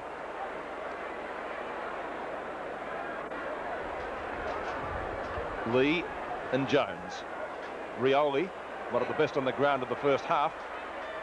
Knocked away from Roach by Perovic. Glascott close to the boundary line, and the umpire will throw it back into play. Well, that's good news for Tiger fans. Peter Rioli back on the ground. Yes, indeed, Lou. Roach doing the ruck battles and winning them. Hunter, got one too high. Oh, Jimmy Jess again. That's the second time that Hunter's been down today. Yes, and Jimmy Jess incurring the displeasure of the Carlton players for the second time. That's what started the brawls in the first quarter. Hunter will no doubt get the free kick. I don't know whether any numbers were taken there. I didn't see any, I must admit. Not on the point of the chin. Would hurt on a cool day, and this afternoon is anything but warm. I know it's been a beautiful week weather-wise in Melbourne. And of course, Saturday it has to become cool. The goal umpire ran about 40 yards to talk to 40 metres, I should say. Talked to borderline on plate too. Interesting. Plate. And a free kick downfield, or will it be a 15 or 30-metre penalty as the sun comes out? This time the kick will be taken on the centre wing position by Ken Hunter, who has certainly been in the wars this afternoon. Hunter's kick now from the centre wing position. Knocked away by Mark Lee. And very scrambly play. Umpire Glenn James will ball it up. We have a wrestle again. I think Richmond have got about 36 falls to 34 at the moment, Peter. Marku got one from Mervyn Kane. Nothing in that. So play continues, but it's pretty rough and tumble at the moment. We're about 2 minutes into this third quarter of the 1982 Grand Final. The Tigers still in front by 11 points. Lee coming over at the back there, got the knockdown, kicked away by Wiley out there towards the wing position. Glasgow to win the race to the ball. Whether he can pick it up, he goes down. Finally taps it on nicely out there to Perovic. Out there on the centre wing position, the ball well down towards the forward pocket. Punched away that time by McConville. Coming in to meet it now is Dunn. Well smothered that time by Johnson. Ball on the boundary line as Wiley and Fitzpatrick battle pretty hard for it there, and the umpire will ball it up down there in the forward pocket position for Carlton. It's only about 15 metres out from their goal, but you can bet your life these Tiger defenders will go in pretty hard. Lou walking around the boundary is Bruce Tempany. Looks like he's in plaster, but he's still in his gear, just in case Richmond might, for some reason, need him to stand in the forward pocket. That shows great courage. I couldn't imagine him coming on, Bob, but you never know your luck in a big city. But he may not be needed. McClure gets over the top of the pack. A quick kick for goal. Well stopped that time by Wood. Incidentally, Wood's been a pretty quiet player today, Bob, after being such a star in that second semi-final against Carlton last time. Yes.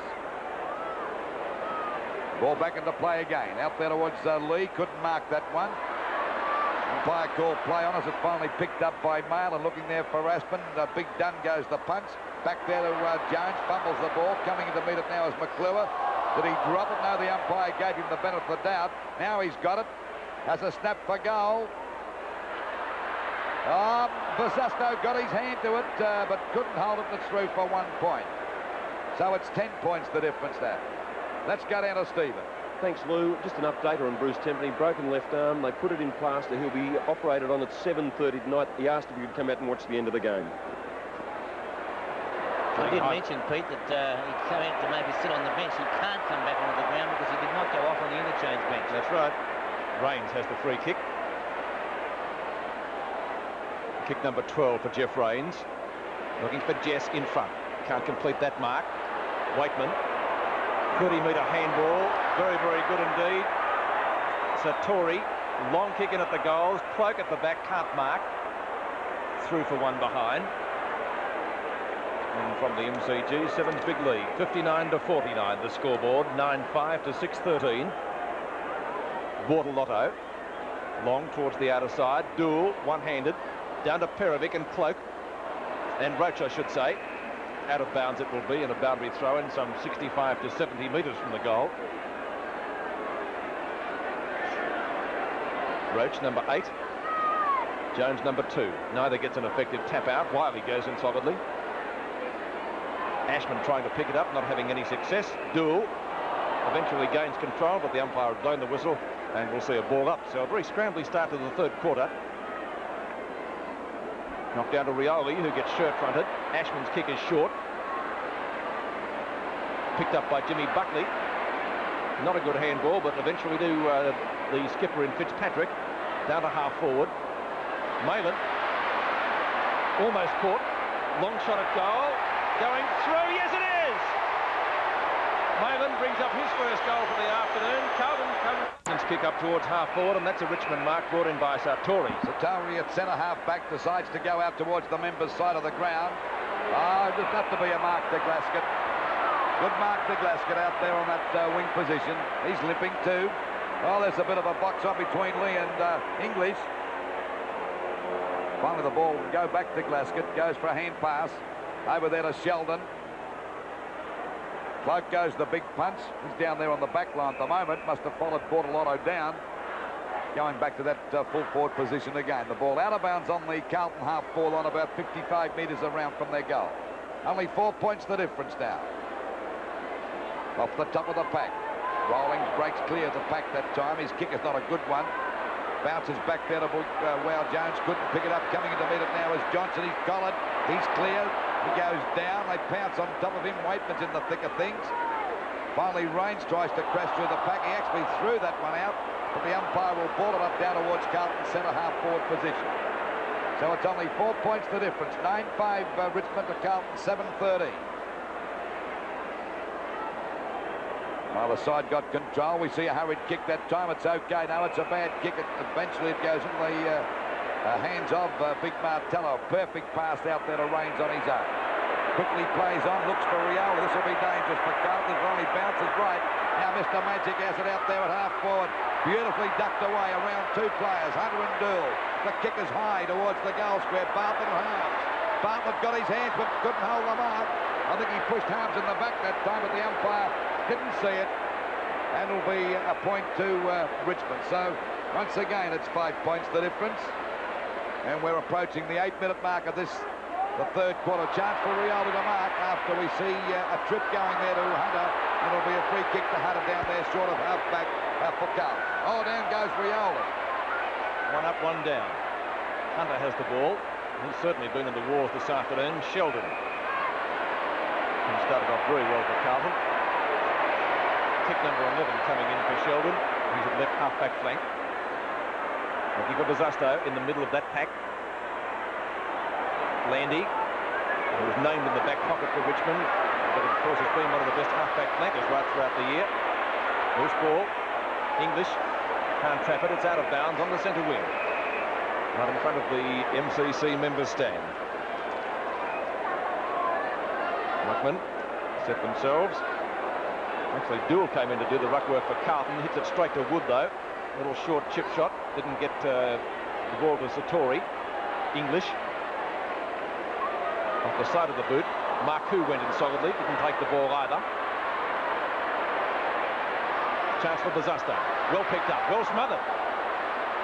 Oh, it's very tough out there at the moment. Martella has a chance. He loses it. Plenty of mistakes being made. Marku, grab. Wild handball. Waitman, always a danger player for Richmond. Grab, did he have the ball? Play on. Malin trying to do just that. The umpire has found a free kick, finally going to Malin. They certainly let it go there. Malin now from half forward. Long kick looking for McClure. Knocked away by Martello. Hunter. Sheldon does the shepherding. Snapshot at goal. Won't quite get there. In front is Dunn. He doesn't miss too many. Martello got ridden into the ground by Fitzpatrick. Holding the ball. Oh, Richmond players don't like that one. Bob Skilton. So he did take a long while. Maybe he had time to watch it again on replay. And I think very harshly dealt with watching on replay. I certainly don't feel I would have paid a free kick to Mike Fitzpatrick. And Fitzpatrick on an angle, but certainly well within kicking distance, and a chance for his first go of the afternoon. The difference is 5 points, so of course if he goals, Carlton lead by 1 point in the 82 grand final.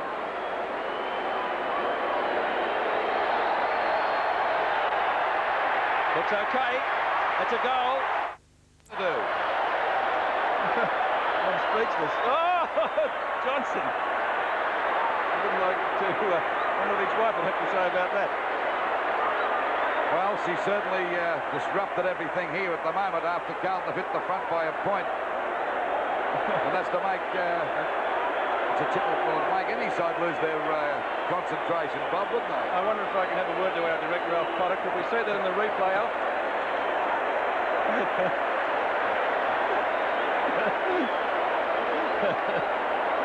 Oh, dear, oh dear. Everybody's lost concentration. Goodness me. Oh, well, there might be some fun in the watch house tonight. And she is escorted from the SCG. Everybody's got to get into the act. Another first you've seen on 7 Sport, a female streaker at a grand final, back into the centre. And it's knocked out there by Richmond, finally back to Waitman, got grabbed, didn't have the ball, and he'll take the free kick. This will be another long quarter, for sure. Waiting now for Waitman to send Richmond deep into attack. They're trailing by 1 point. It's a long kick.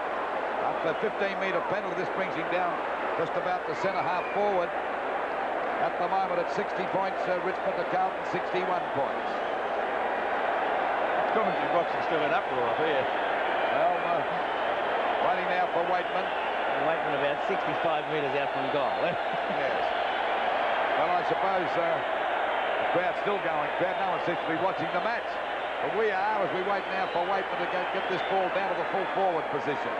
It's a long kick looking there for Roach and Cloak. Oh, there's Bartlett going for a snap at goal, but he's off target. And through for 1 point and scores a dead level in the 1982 grand final. 9-7-61, Richmond to Carlton, 8-13-61 also. And we're just over the 13-minute mark of this, the third quarter. You see Aspen de Boer can get around Wood quite easily. Then again, Waitman kicks out towards the outer side of the ground. Landy couldn't hold that mark. This gives Buckley a chance. Down goes Bazusta, got one right at the back of the head, finally over to Marku, back to Hunter, running to an open goal, fires, but he's off target. The ball going for the boundary line, and it's out of bounds in the forward pocket position. Scores dead level, 61 points apiece. And we've certainly seen one of the great grand finals of all time, one of the toughest. Running now for the ball. Well, he has had everything, Lou. Certainly has. Well, finally knocked out to Landy, over to Rioli, down there at Harlton in the back pocket position, out wide. Finally coming in to meet it now as Rawlings on his own. Steadies, fires the ball back there towards Cloak and Bortolotto, which is though Cloak's out at centre half forward. English's kick is a hurried one. Coming in to meet it is Sheldon. Gets a hurried kick across to centre half forward now. Marku. Can he break clear? Big Lee goes up. He's got too much pace for the big fellow. The kick is not a great one, but it might make its mark as we see Fitzpatrick with a hand pass. Back to Ashton, straightens up with a pass. Oh, it'll be a free kick for sure. Yes. To McClure. Interfered with that time, and McClure to take the free kick. Only about 5 metres out from goal.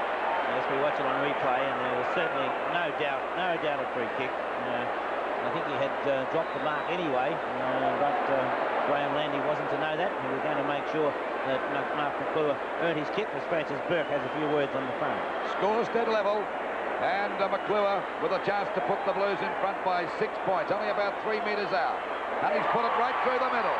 That's his first goal of the score. 9 goals, 30. Carlton now lead by 6 points at the 15-minute mark of the third quarter, 9-13 to 9-7. It really has been a grand final that's had everything. Ashman actually does the ruck work, trying to get it away from Rawlings. Play on call from the umpire. Jones to half forward for Carlton, and the mark taken down there by Bozzusto. So Carlton now looking the better side. He's gone for a short pass. Fitzpatrick takes it. I don't know whether it was actually intended for him. It doesn't matter. Fitzpatrick has kicked 1 goal already. He would be about 55 metres out from goal. And you'll see him on the edge of the square there. A long kick, certainly, but it's not without the possibility that he'll kick it. Carlton skipper.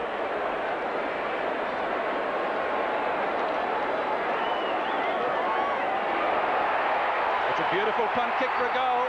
And Fitzpatrick putting through his second goal. And Carlton second in about 2 minutes.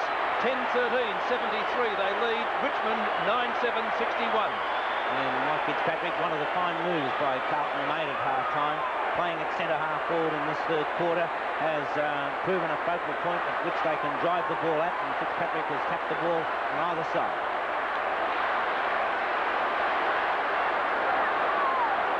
12 points the difference as umpire James puts the ball down in the centre again. 2 very quick goals to Carlton. Richmond looking wobbly now. Pumped away by Jones. Wood, the Tigers' premiership captain in 1980. Wide to right half forward. Jess, good mark in front of Gould. Strong mark. And Jimmy Jess would just about be able to kick this. He's a very good kick at goal. Poking the goal square. I think Jess is fairly confident. He can kick the ball mammoth distances. Only problem, the surface may be slippery. Not a bad attempt into the goal square. Oh, Harms, fine grab. And Wayne Harms taking that mark in the square, gets it out to Marku in the pocket. Short little chip shot out towards the centre wing position, but a chance for Big Jones on the run. And a long clearing kick by Jones. It's at right half forward. And the Blues looking good now as the ball goes out of bounds on their half forward line. They're in front by 12 points. There's 73 points to Richmond 61. Approaching the 18-minute mark of this, the third quarter of the 1982 grand final. And what a game it's been. Waiting now for the umpire to bring the ball back into play. It'll be Fitzpatrick and Martello. Both missed that one. Packett comes there to Strawn, a hurried kick. Intercepted that time by the little Glasgow. Wiley's right on his tail there. He can't get clear, still struggling. And the umpire said it'll be holding the ball against him. A little harsh, I thought, Lou. I thought it was a bit tough because he made the play. Wiley gets the ball back to half forward now. Bortolotto and Cloak. Bortolotto doing a good job. Waitman fumbled the ball that time and it's out of bounds. But at least it's on Richmond's half forward line, about 65 metres around from their goal. And the Tigers, after starting this second half 11 points in front, are now trailing by 2 goals. We see Hunter fumble that one, couldn't get clear, but it comes out to Bozzusto. Oh, tap on beautifully to Bortolotto, and they go back into attack again. But a good mark to Shane Williams. He's copped one, but he'll be okay. A 15-metre penalty. Dunn and McClure having a bit of a dip there. That's par for the course today. Out wide, coming is Landy and Buckley going for Roach overruns. This will allow Sheldon to get a hurried kick back now. Williams with a charge to mark. Oh, he missed that big Dunn up that time. After Dunn is McConville's got him and the ball is out of bounds. It'll be a throw, and this time it's on Carlton's half-forward line.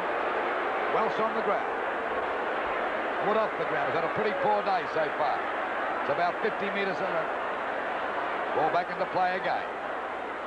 Punched away by Sheldon. Grabbed this time by Rains. He's gone quiet. Tapped on by Fitzpatrick. It'll be holding the ball against Rains. He's not too happy about it.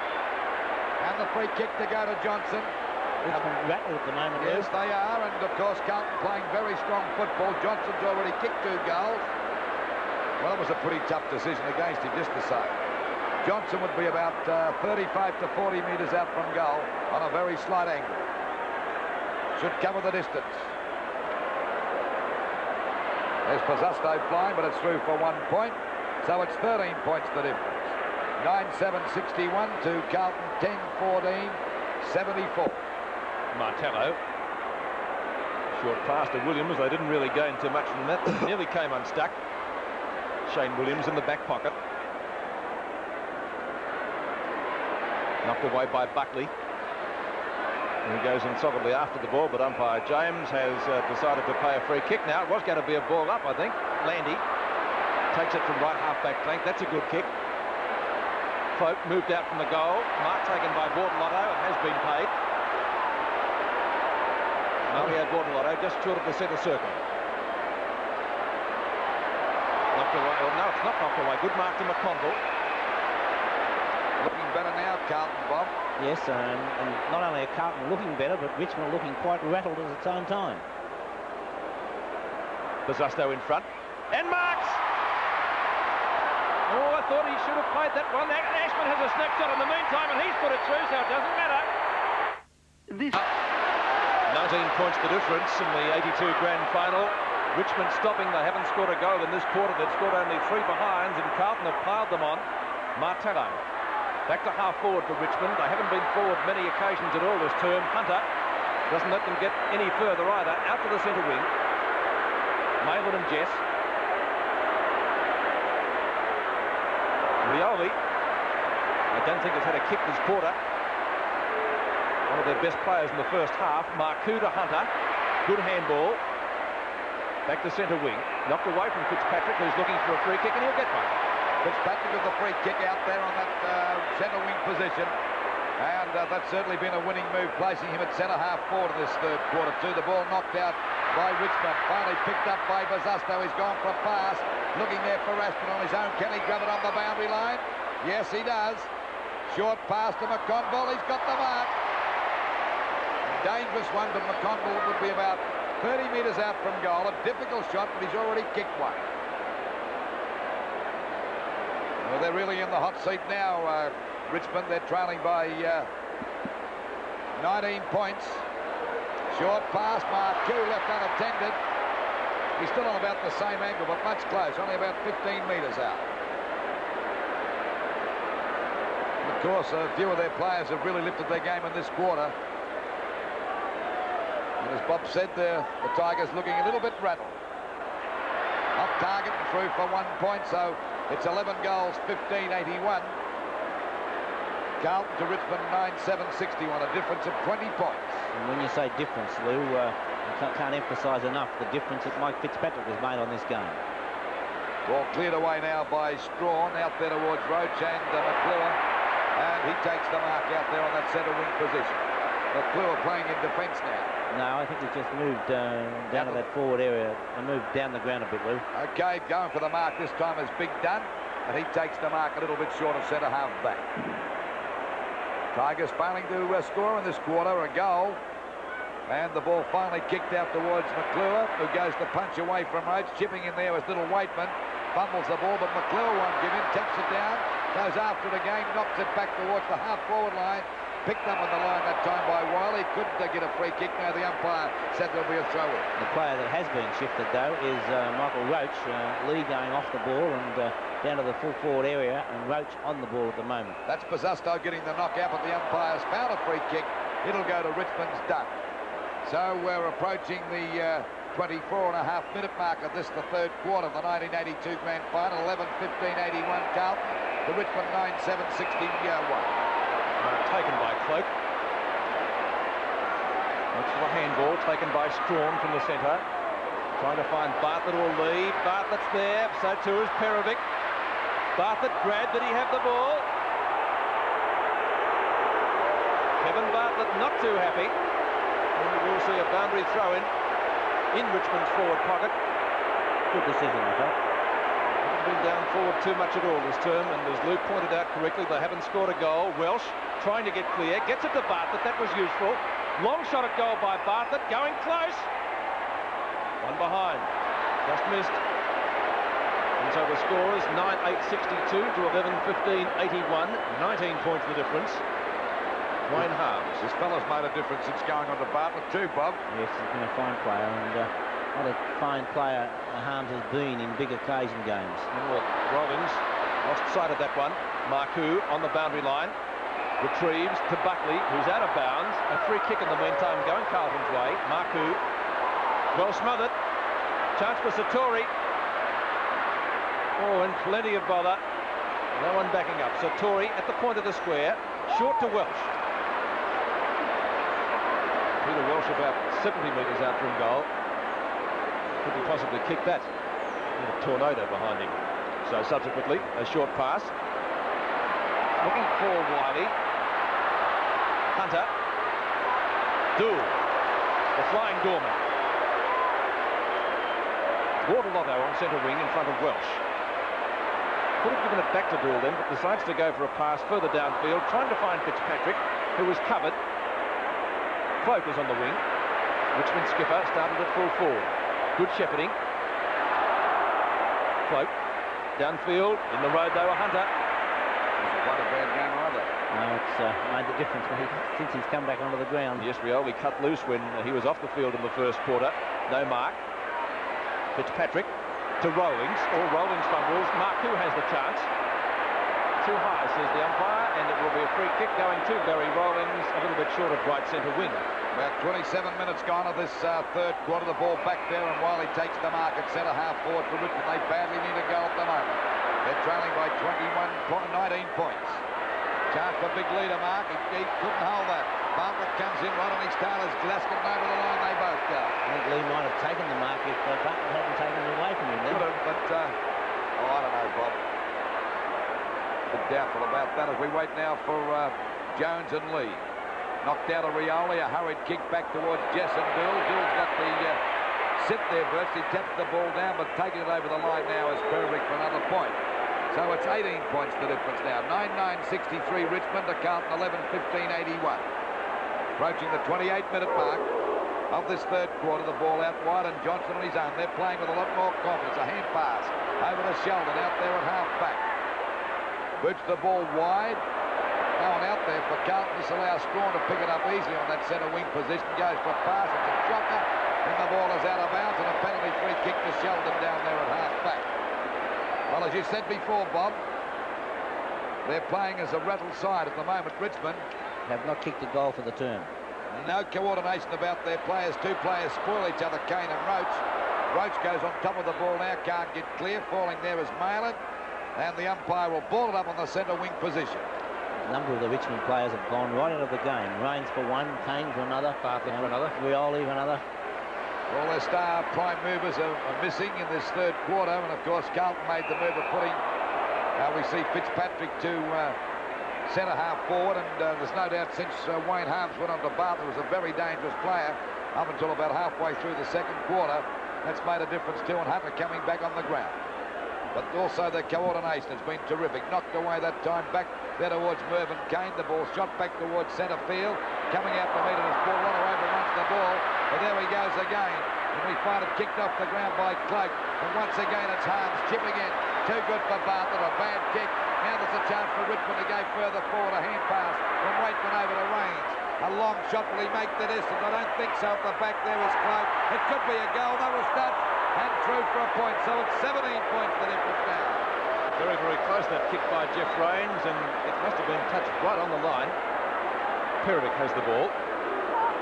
Does the kicking in. And snapped up by Jimmy Buckley. Would have been dangerous, that. As it turned out, it wasn't. That is, yes. Oh, yes, out of bounds on the full. And one good clearing kick would certainly have been better than those two little 9-iron shots. Well, I don't want to relax, Carlton, because this is too professional a side to relax on, Peter. Satori centres the ball. Looking for a big Richmond mark. Can't find any. There is a free kick. It's going to English. Carlton players running loose at the moment. It's gone past Hunter. You'll have to bring the ball back, though. So time on being whistled. We've already played some 5 minutes of that in the third quarter. Again, I would imagine a rather lengthy term after the little interlude in the middle there with the streaker. Perevic. Grunts are getting louder. Johnston in the circle. Plays on. McClure can't take the mark. Dunn lost sight of it. McConville. Hunter does the shepherding. as the siren goes for three-quarter time. A very good quarter by Carlton. And we check the scores in the 82 grand final. The Blues leading 11 goals, 15, 81 points. To Richmond, 9 goals, 10, 64 points. Throughout Australia, we hope you've enjoyed our telecast. The best yet to come. Final quarter at the MCG now of the 82 grand final, 81 to 64 in favour of Carlton. They kick 5-4 to 6 behinds in that term. Knocked away by Mark Lee from the centre bounce. Up it comes to Wakeman. Bounce doesn't favour Harms. Dool, well tackled by Bartlett. Back to Wakeman, fumbles, scooped out, taken by Roach. A long shot. Jess in the goal square. Has he marked? Bartlett snaps for goal in the meantime. It's a goal. That's just what they wanted to start the final term. 3 goals to Kevin Bartlett, and they couldn't have really wished for a better opening to the final stanza of play. 11-15, 81 to 10-10, 70. Well, it did work out as Richmond probably hoped anyway, but I was very surprised, and we watch again on replay. For mine, it was a mark to Jimmy Jess, and we'll see again now. And I know that if I'd brought one down like that, I'd expect to be paid a mark. But it doesn't matter from a Richmond point of view, because I know they do not care who kicks the goal as long as there's 6 points on the board to Richmond, and that's their first since half-time. Yes, they kicked only 6 points during that third quarter, but they added 5-1 during the second term, and once again the grand final comes alive here before a crowd of in excess of 100,000 fans. 11 points the difference after Kevin Bartlett brought up his third goal, 81 to 70 as we await the bounce. Jones to Ashman, good ruck work, intercepting was Wiley. Oh, got nudged in the back, or tripped. Free kick to Robert Wiley, and Wiley to take the free kick a little bit short of centre half forward. Long for Cloak, can't take it. Bartlett's there again. Or ran into Ashman solidly, good tackle, holding the ball, free kick.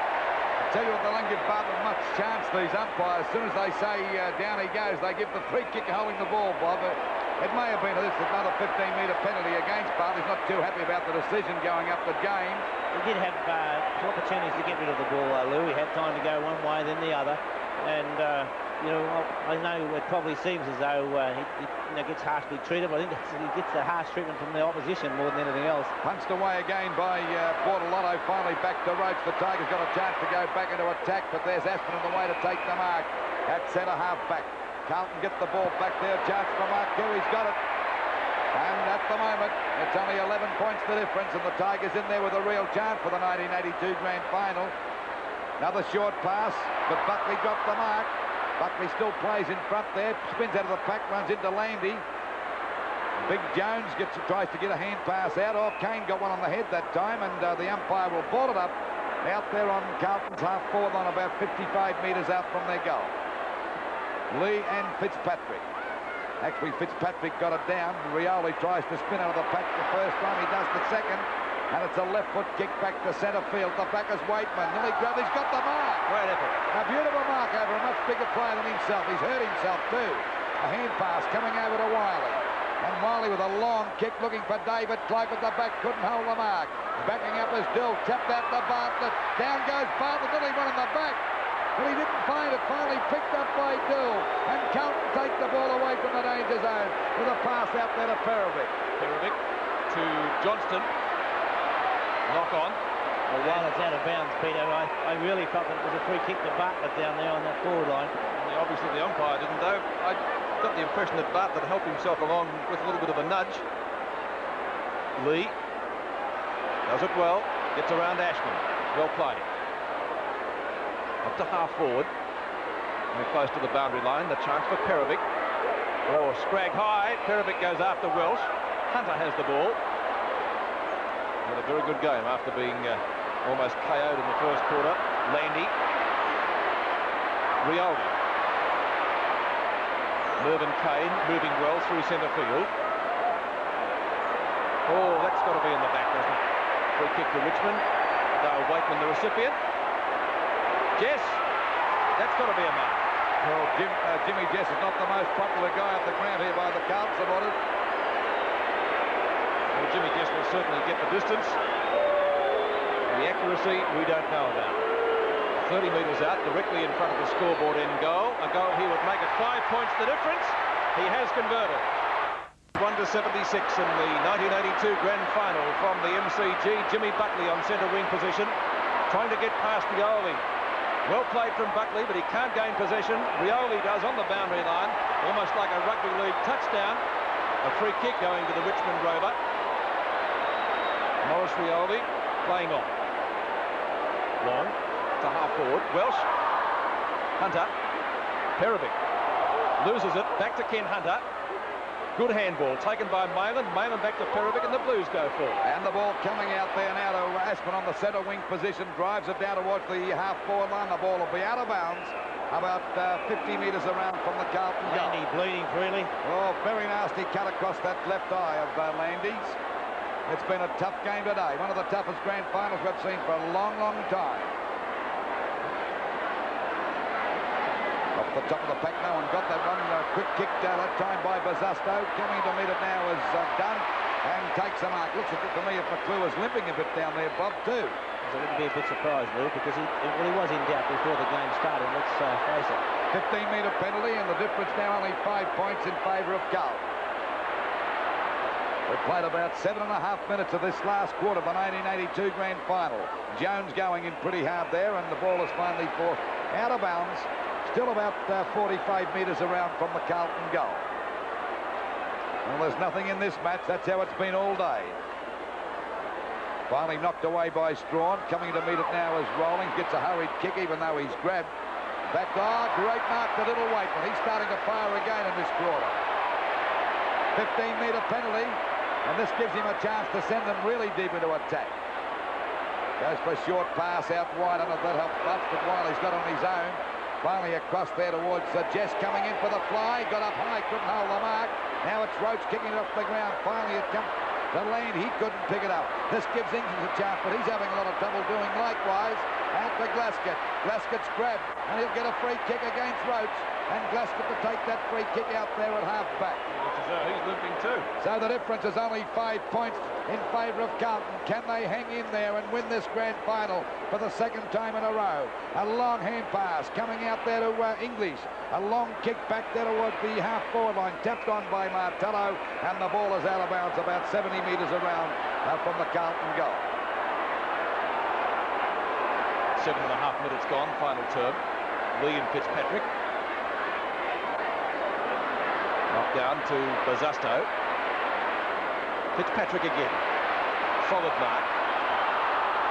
Richmond fans don't agree. Carlton skipper. Very good second half. 17 kicks he's had. And that's a good effort. Speaks for itself. Well, plenty of Richmond players are there. Kane, Johnston late on the scene. It's on centre wing. Hunter and Welsh. Play on, says the umpire. Welsh grab. Mayland comes in. Welsh gets run in the back, and he'll get the free kick. Well, what was your decision? Peter Welsh, centre wing. Short pass. Jones is there. So too is Dool backing up. Plenty of Carlton players making sure it didn't go to Richmond hands. Johnston at half. Oh, dropped the sitter. Fitzpatrick. Long kick by the Carlton skipper off target, and that will make the difference. I think an even goal. 3 for 1 behind. And at the MCG, 76-82 in the 82 grand final. And we're just over the 8-minute mark of this last quarter, and it's a goal the difference. Kick out there to Dunn. He's got the mark a little short of half-back. Both sides pretty tired, but Carlton seem to me as if they have a couple of players limping out there. Dunn nearly messed this up. As a matter of fact, he did mess it up. Call play on with the umpire, Lou. Call play. There's a free kick to Bazasto against Martello. Oh, he said dropping the ball. I don't know what you thought about that, Bob, as we see Martello kick the ball back now. A fumble that time by Little Waitman. He got one in the back. Taps the ball back. And the umpire said it'll be against him for scooping it. And the free kick to go to Wayne Johnson towards centre half forward. A short pass, it's a good one. And McConville's got the mark about 45 metres out from goal. He's going for another short pass. It'll be okay. And Aspin's got it. And he's pretty close to the goals. He'd only be about 20 metres out. And Aspin's already kicked 2 goals. Poor defence by the Tigers there. Mervyn Kane standing alongside a teammate on the mark. Aspin completely clear on his own. Aspin coming in now for his 3rd goal. Oh, it's a shocking kick. And it's out of bounds on the full. So the Tigers still in there now. Only 6 points the difference. That could have been the backbreaker, Bob. Yes, they're the vital goals that you just cannot afford to miss. Waiting on Dunn to bring this ball back into play. Dunn kicks the high kick out there towards the half-back line. Plenty of people flying for that, but the umpire's paid a mark. It'll go to length. That was a pretty good make. A courageous one. Hand pass over to Martello. The kick is out now towards the wing position. In front there was Roach coming in to meet it nicely as Johnson is away from Rioli. Finally kicks the ball back towards centre half forward. Punched away by the Richmond defence. Picking it up nicely is Landy. Balks. Goes for a short pass. A dangerous one to Dunn. He's really under pressure here. Aspin comes in, takes the ball away from him. A hand pass back to McClure. Another one over to Bosusto and a goal for Shaw. Another new ball being used. That one kicked high into the top stand of the southern deck. Bosusto, despite the fact that he was only a couple of metres out, really putting the boot into it. And Carlton have a useful break in the 82 grand final. 2 goals. 12 minutes gone, final quarter, 88 to 76. Knocked down by Lee. Wakeman. Or collared too high by Johnston, a free kick. Oh, Brian Wood gets into the action. It's Moment one to go on with. 12 kicks, 10 handballs to Dale Wakeman. This one long into the forward pocket. Hunter is there, Cloak at the back. Hunter claims the mark. Wood offloads him with a good hip and shoulder. Puts him into the photographers. Played a pretty good game too, Hunter, Bob. Oh, he's played a fine game, Lou. Boundary throw in. Doesn't he? In the forward pocket. Knocked down by Jones. Wiley, well smothered by Marku. Kick is high towards right half forward flank. Bosusto to Buckley. Or Sheldon it was. And Kane taking the ball over the line, not particularly interested in keeping it in, I don't think. And once again, we'll see a boundary throw in. This time it's the left half forward flank for Carlton. Lee in front. Rioli. Perovic met solidly by Wood. And the end result of all that is a ball up, which will take place on centre wing. Carlton leading by 12 goals here in the 1982 grand final. 2 goals, 12 points. Lee palms it straight to Marku. Ball smothered off the hands, out of bounds in the middle of the players' interchange area. We'll see a throw in at the 14-minute mark. 12 points the difference in favour of the Blues. The Tigers finding it very hard to wear them down as we see Waitman trying to get the ball through the pack. Bosusto buzzing there as he gets the ball over to Johnson. There's a pass. It's too long for McClure. Coming to meet it now is McConville. Well grabbed by Landy. Buckley cops 1-2, but the umpire called play on. Out there to Dunn. He falls over at a crucial time there. And the umpire's going to ball it about 30 metres out from the Carlton goal. They're making plenty of mistakes, Richmond, down there in defence at the moment. Yes, they haven't shown that cool, calm and collected approach under pressure, Lou. Well, finally Dunn throws the ball out. Buckley's collared that time by Waitman, who's played a great game for the Tigers today. Been a great battler, Bob. One of the players who has been consistent, like most of the Richmond players, quiet in the third term, but even then he was still doing his share. Ball knocked out by the big fella Fitzpatrick, who's been a star here today. Rollins' kick is a bad one over to McClure. But McClure's off target, but that could be a very handy point. It puts them 13 points in front now, meaning the Tigers need 3 goals to win this one, and we're just over the 15-minute mark of the last quarter. So the Carlton side looking very good as the ball goes back into play again. Jones goes to Putz. Knocked away by Marlon. Back to Lee. He's grabbed. Drops the ball. Umpire said play on. Gave him the benefit down as Kane clears the ball back out there to Wood. And Wood, he's got one around the chops that time for Mail on a 15-metre penalty. And he should get the ball down here to either Cloak or Jess, but they're both having trouble taking the mark in this last quarter. Ball comes down now to Wiley, well tackled by Hart. Umpire called play. It'll be a ball up this time about 25 to 30 metres out from the Richmond goal. My golly, he's played a great game too, Harms.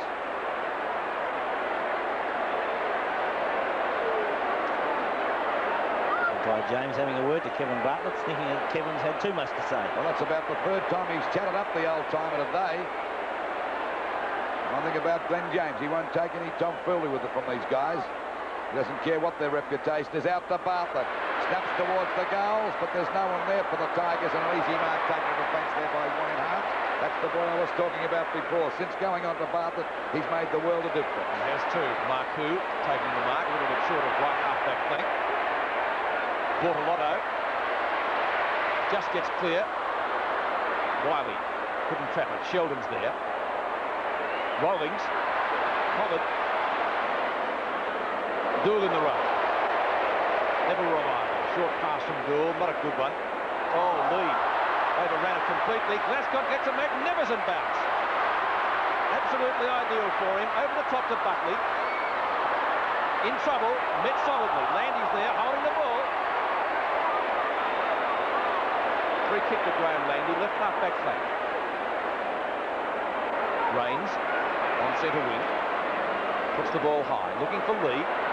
At the back, Bezusto. Lee has the mark. And plays on. Looks for Wiley. Wiley at centre field. Short pass out towards the right half forward flank. Ryan Wood, he's looked at his game in this final term. Playing on. Handball to Welsh. Steadies. Shot at goal. One behind.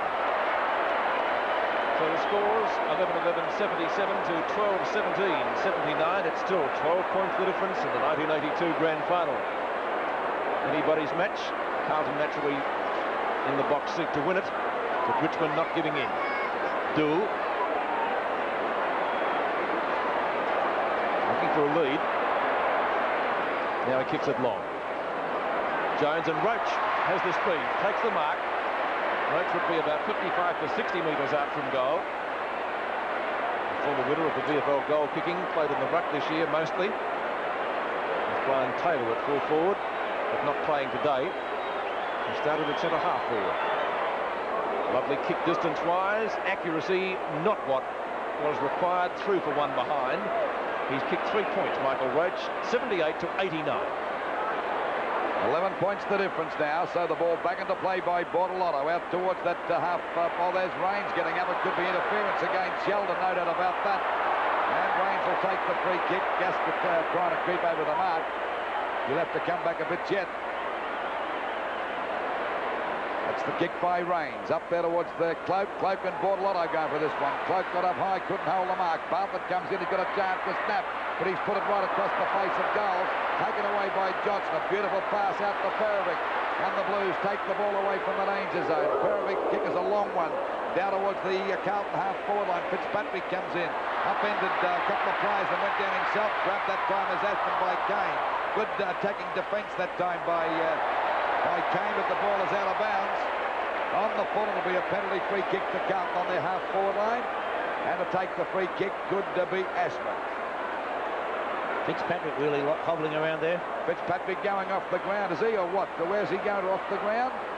That'll be a blow because there's still plenty of time for Richmond to win this match. 11 points the difference. Aspin's kick is up there towards the forward pocket. The back there is done. But grabbed that time as Kane. He's pulled to the ground and the umpire will ball it up in the forward pocket position. Yes, Fitzpatrick off the ground at the moment in a bit of trouble with that ankle, I think it is, Bob. There's the doctor having a look. And, Fitzpatrick. 11 points the difference. Ball knocked out by Dunn. Back there to Johnson. Snaps towards the goal. Not a bad sort of a kick either. Oh, touched on the line that time by Rawlings. A beautiful save that time. And it's still 2 goals the difference. So the score is 11 goals, 12, 78 Richmond. To Carlton, 12 goals, 18-90. And we're just on the 19.5-minute mark of this, the last quarter. Can the Tigers get up and win this match, Peter? And can the Blues make it 2 premierships in succession? McClure and Dunn. Dunn caught, didn't seem to have the ball. Out comes Marku, got one too high, holding the ball. Free kick going Richmond's way as Emmett Dunn gets thrown in a judo throw by Marku. Dunn, of course, a policeman. He might arrest him. He has the free kick. I have to admire the approach of Carlton since half-time, Pete. Great effort. Dunn, an awkward kick to the centre wing position. Rains couldn't trap it. Wiley can, over his shoulder. Perovic and Lee. The boundary line is close. Good handball by Lee, looking for Wood, who got one in the back. Wood playing on. Game effort. Jones. Malin, picked up by Ashman, well tackled Rioli, out of bounds, and the throw-in will take place in front of the MCC members stand. That's right half forward for Richmond, 21 minutes gone. Can the Blues hang on? Knocked down by Lee. Rollings. Dool and Jess. Dool. Brings it wide. Looking for and finding Bazasto. Oh, Landy gave him one to go on with. That'll stir things up a little bit. Very, very solid knock. Well, it started off this way and it's going to finish that way, Bob. They've been at it all day, haven't they?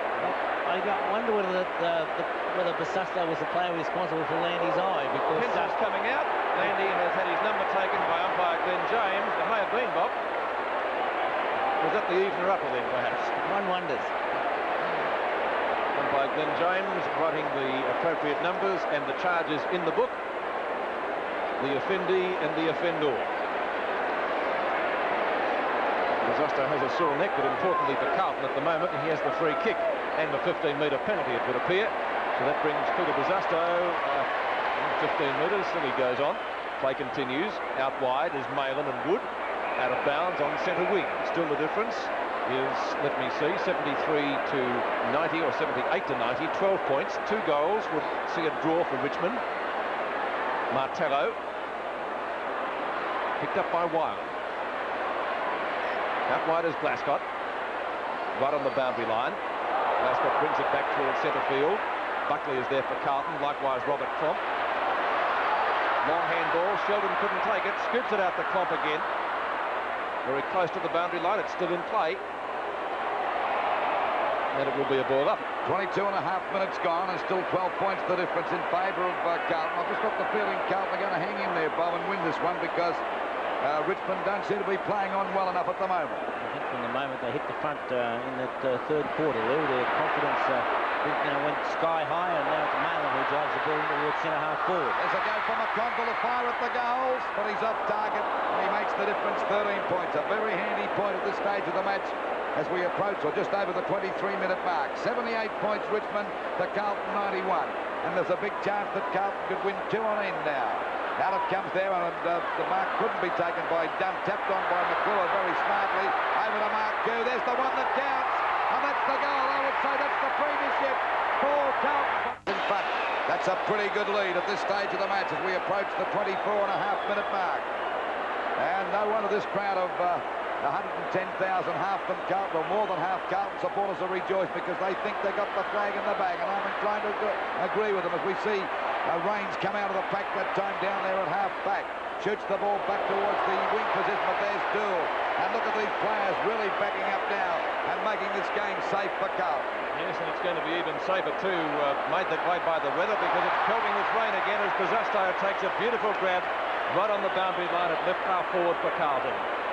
Blues finishing with their tails up.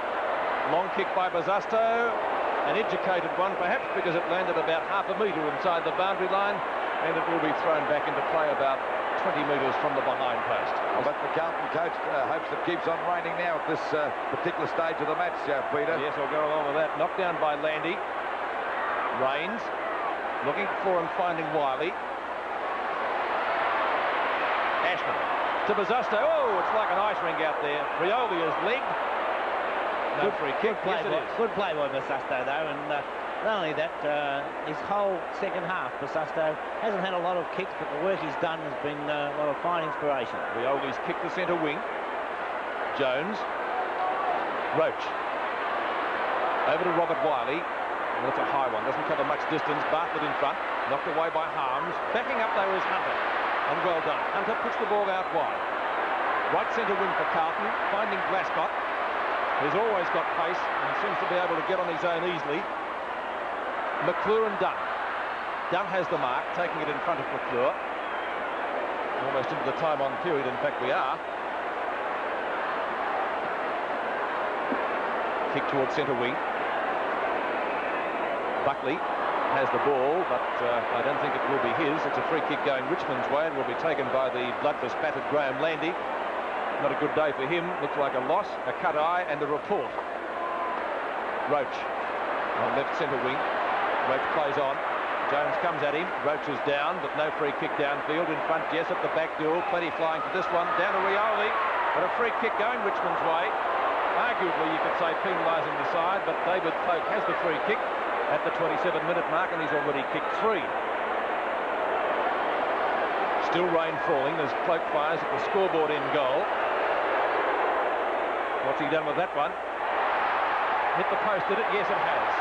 So one behind, and Richmond badly needed a goal. 79 to 97. 18 points the difference now. I think time has run out for the Tigers, Bob, as we're at the 27-minute mark. As I feel sure time has run out, Lou, and although Close kicked 3 goals, you can take nothing away from the game of Mario Bortolano. Certainly not. As we see Hunter, another star player, going for a short pass. It's okay because Bazzusto's got it. Well, there's no doubt about Hunter, too. He's a great player. They've had many good players, but the winning move possibly was shifting Fitzpatrick to centre-half forward. He's gone off the ground, but it doesn't matter now because the Blues have got this grand final sewn up as it goes up there towards Williams. A chance for McConville. There's another goal. Another goal to the Blues. That's goal number 2 to McConville, and they've won the 1982 grand final for sure now. 11 goals, 13, 79 Richmond. For Carlton, 14, 19, 103. Yes, that really did sew it up, and Blues fans delirious here at the MCG. Despite the rain, it'll be a wet celebration. Watch it in replay. McConville taking advantage of the skill by Williams and making no mistake from 15 metres out. Back into the centre, 28 minutes gone in the final quarter. Richmond not doing enough. It's Carlton's flag. Oh, Landy copping another one very, very solidly. This time he does look out for the count. He will get the free kick. Small consolation. Graham Landy at half-back. Wide to left half-forward. At the back is Perovic. Plenty of Carlton players there backing up, one of whom is Harms. Wiley tries to scoop it up. Knocks it forward. Bartlett calling for it. Can't get it though, and it will be a Derby throw. We're at the 29-minute mark, or just over the 29-minute mark. And the Blues 103 points to Richmond 79. David Parkin down on the ground, the coach of Carlton. He knows they've won the game as Rioli has a snapshot for goal, and he may have put this one through for a goal, yes. But I think it's too late. That's 3 goals to Rioli. So the score at the moment is Carlton still 14-19, 103 to Richmond 12-13, 85. And we're just on the 30-minute mark. We see this in replay again. Nice Rioli has certainly done his job for the Tigers. Took it nicely off the hands of the pack. And he has been one of the Richmond players that could hold his head high. Centre bounce again. Rain still pelting down. But you can bet your life Carlton won't lose this one now as Big Jones gets the knockout down there towards the half-forward line. Coming into meters is Wood. A hand pass coming over now to Dunn. A long kick across there towards centre half-forward. Chance for Johnson to mark, and he does. But he'll slow it down because they know they've got this game sewn up. 29, just over 29 and a half minutes gone as the ball goes back down there towards that centre half-forward position. Kicked on by Williams, over to Rains. Walks, gets around Malin okay. Goes for the long kick, looking there for one of the big guys to take a mark. Belperovic couldn't hold up, but there's too many defenders there. But now, and there's the siren, and the Blues have won the 1982 grand final. 14-19, 103 count, defeating Richmond. 12-13, 85. And no wonder they're happy. Look at the captain and the coach having a big hug, and so they should. It was a great move placing that fellow at centre half-forward after half-time. And David Parkin must be a very proud man because this is the second year they've won the premiership. Won them back-to-back, and that takes a lot of doing. A great performance. Big wow Jones. He didn't do a bad job on the ruck. Johnson coming up. Of course, it was a game, Bob, full of incidents. The Richmond players, they're very dejected because at one stage of the match, they looked as though they had this game won at half-time. Rioli. We see a very dejected Maurice Rioli there, as well he might be. But took full marks to Carlton and looked a beaten side at half-time when they were 11 points down. But their 5-goal score in the third term, while Richmond could only add 6 straight behinds, certainly proved the deciding factor. Then in the last quarter, what more could you ask for from a defence? English, Bortolano, Perovic, Hunter, Dool, and the other player now, we see Malcolm Fraser out on the ground. But it was a great defence by the Tigers. When I was looking at those players, I forgot, of course, one of the stars of their defence, and that was number 37, shifted onto Kevin Bartlett, who was in full flight. Arms put Bartlett out of business, and in that last quarter, the evergreen Boo School, a magnificent final term, and well, Carlton fully deserved their premiership, a well-earned win. Imagine an everyday... Now, and we must give a lot of credit to their coach too, because he made a couple of very smart moves. Bartlett looked a very dangerous player for about a quarter and a half. He switched McConville off him, put Wayne Harms there, and once again, Wayne Harms become one of the great players for Carlton. I give full marks to Hunter. I think you mentioned, Bob, during the commentary, the moment Hunter went off the ground, that was the time that Richmond really looked good. The moment he came back on again. Let's get into Stephen Phillips again. He's amongst the frivolity down there at the moment. Thanks, Lou. I'm right in here with... The Victorian football public for the support during the year 1982. I'd also like to take the opportunity of congratulating all of the players in the 12 clubs. Commiserations to the Richmond players. It was a great effort by all of them. It's unfortunate that they couldn't win this year's premiership. But I must say too, on behalf of all of the directors of the Victorian Football League, that we owe our congratulations to the Carlton Club for winning their 14th premiership. It's a magnificent effort by all concerned. It's my duty now to call on Mr. Jack Mueller to make the presentation of the Norm Smith Medal for the best player on the ground in the 1982 Grand Final. It goes to Maurice Rioli.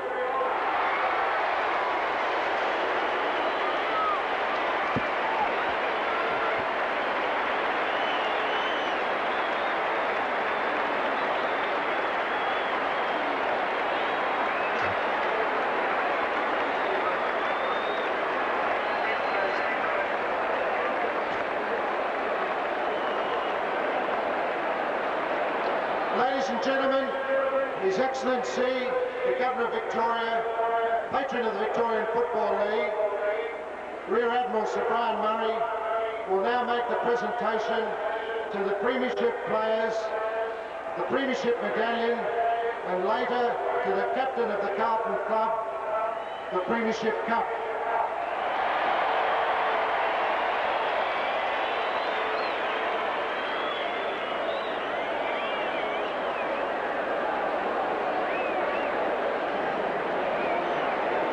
Mr. Wayne Harms.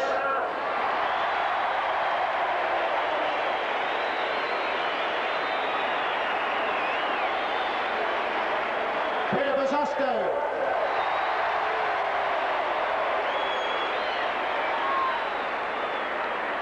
Warren Jones.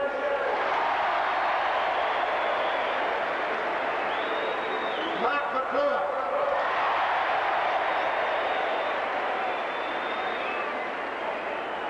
Wayne Johnson.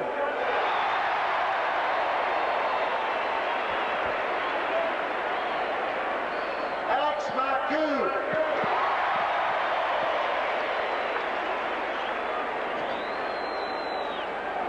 Kenny Sheldon.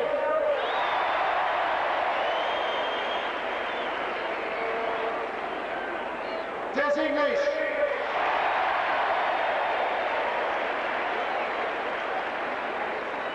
Rod Ashman.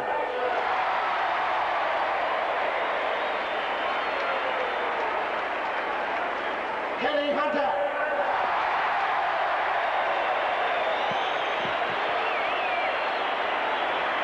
Peter McConville.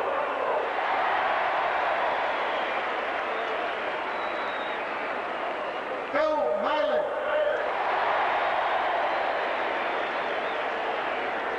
David Gloskett.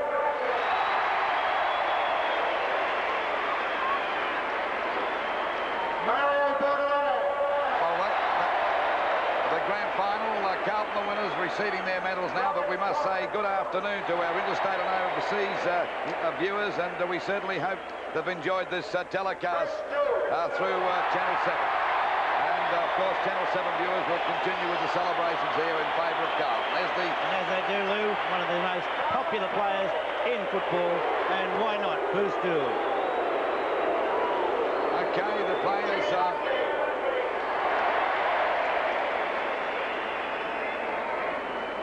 Ross Ditchburn.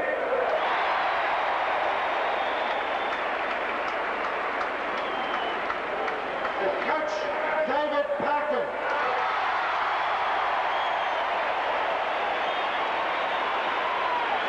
And Carlton captain Mike Fitzpatrick.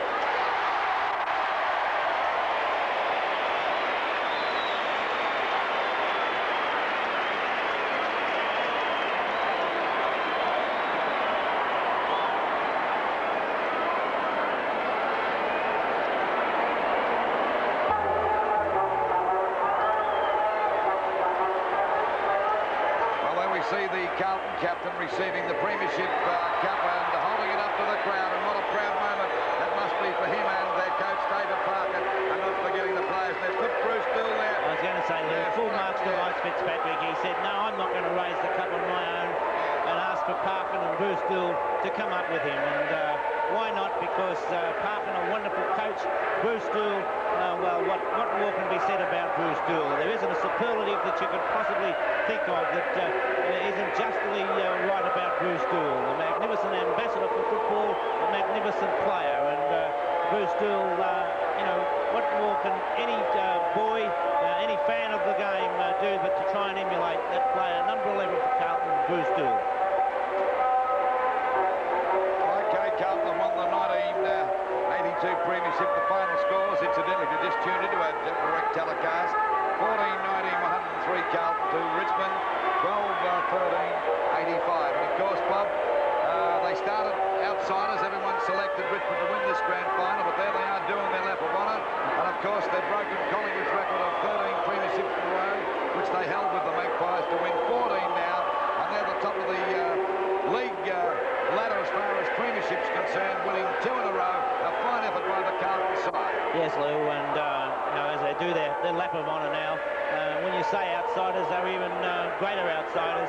As a very forlorn Richmond team going to their dressing room, whilst you know, they now well, feel as though they're 6 feet under. The rest of the Carlton players absolutely jubilant as they do their lap of honour around the ground. A well-deserved win. The shift of Fitzpatrick to centre-half forward, really a turning point in the game, and also from that moment on, and in the last quarter in particular, the effort of the whole Carlton defence.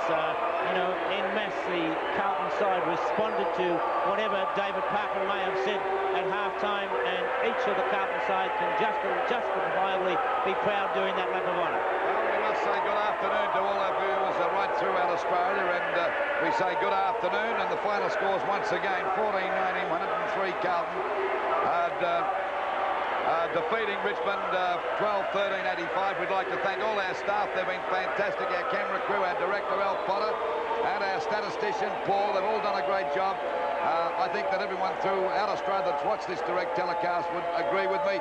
And once again to you, Bob, thanks very much. So on behalf of Bob Skilton, Peter Landy, this is Lou Richards returning you to the Channel 7 or your respective studios, wherever you may be. We are the Navy Blues. We are the old dark Navy Blues. We're the team that never lets you down. We're the only team old Carlton knows. With all the champions they like to send up, we'll keep our end up, and they will know that they've been playing against the famous old dark Blues.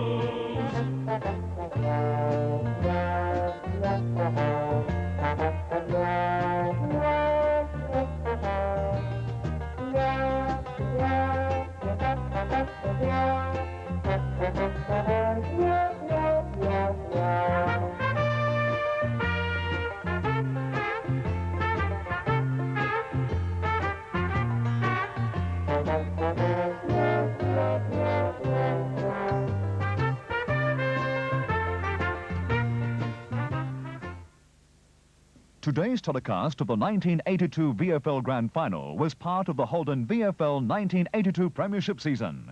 Bob Jane T-Marts, Hotham Permanent and HBA were pleased to have brought you this live telecast.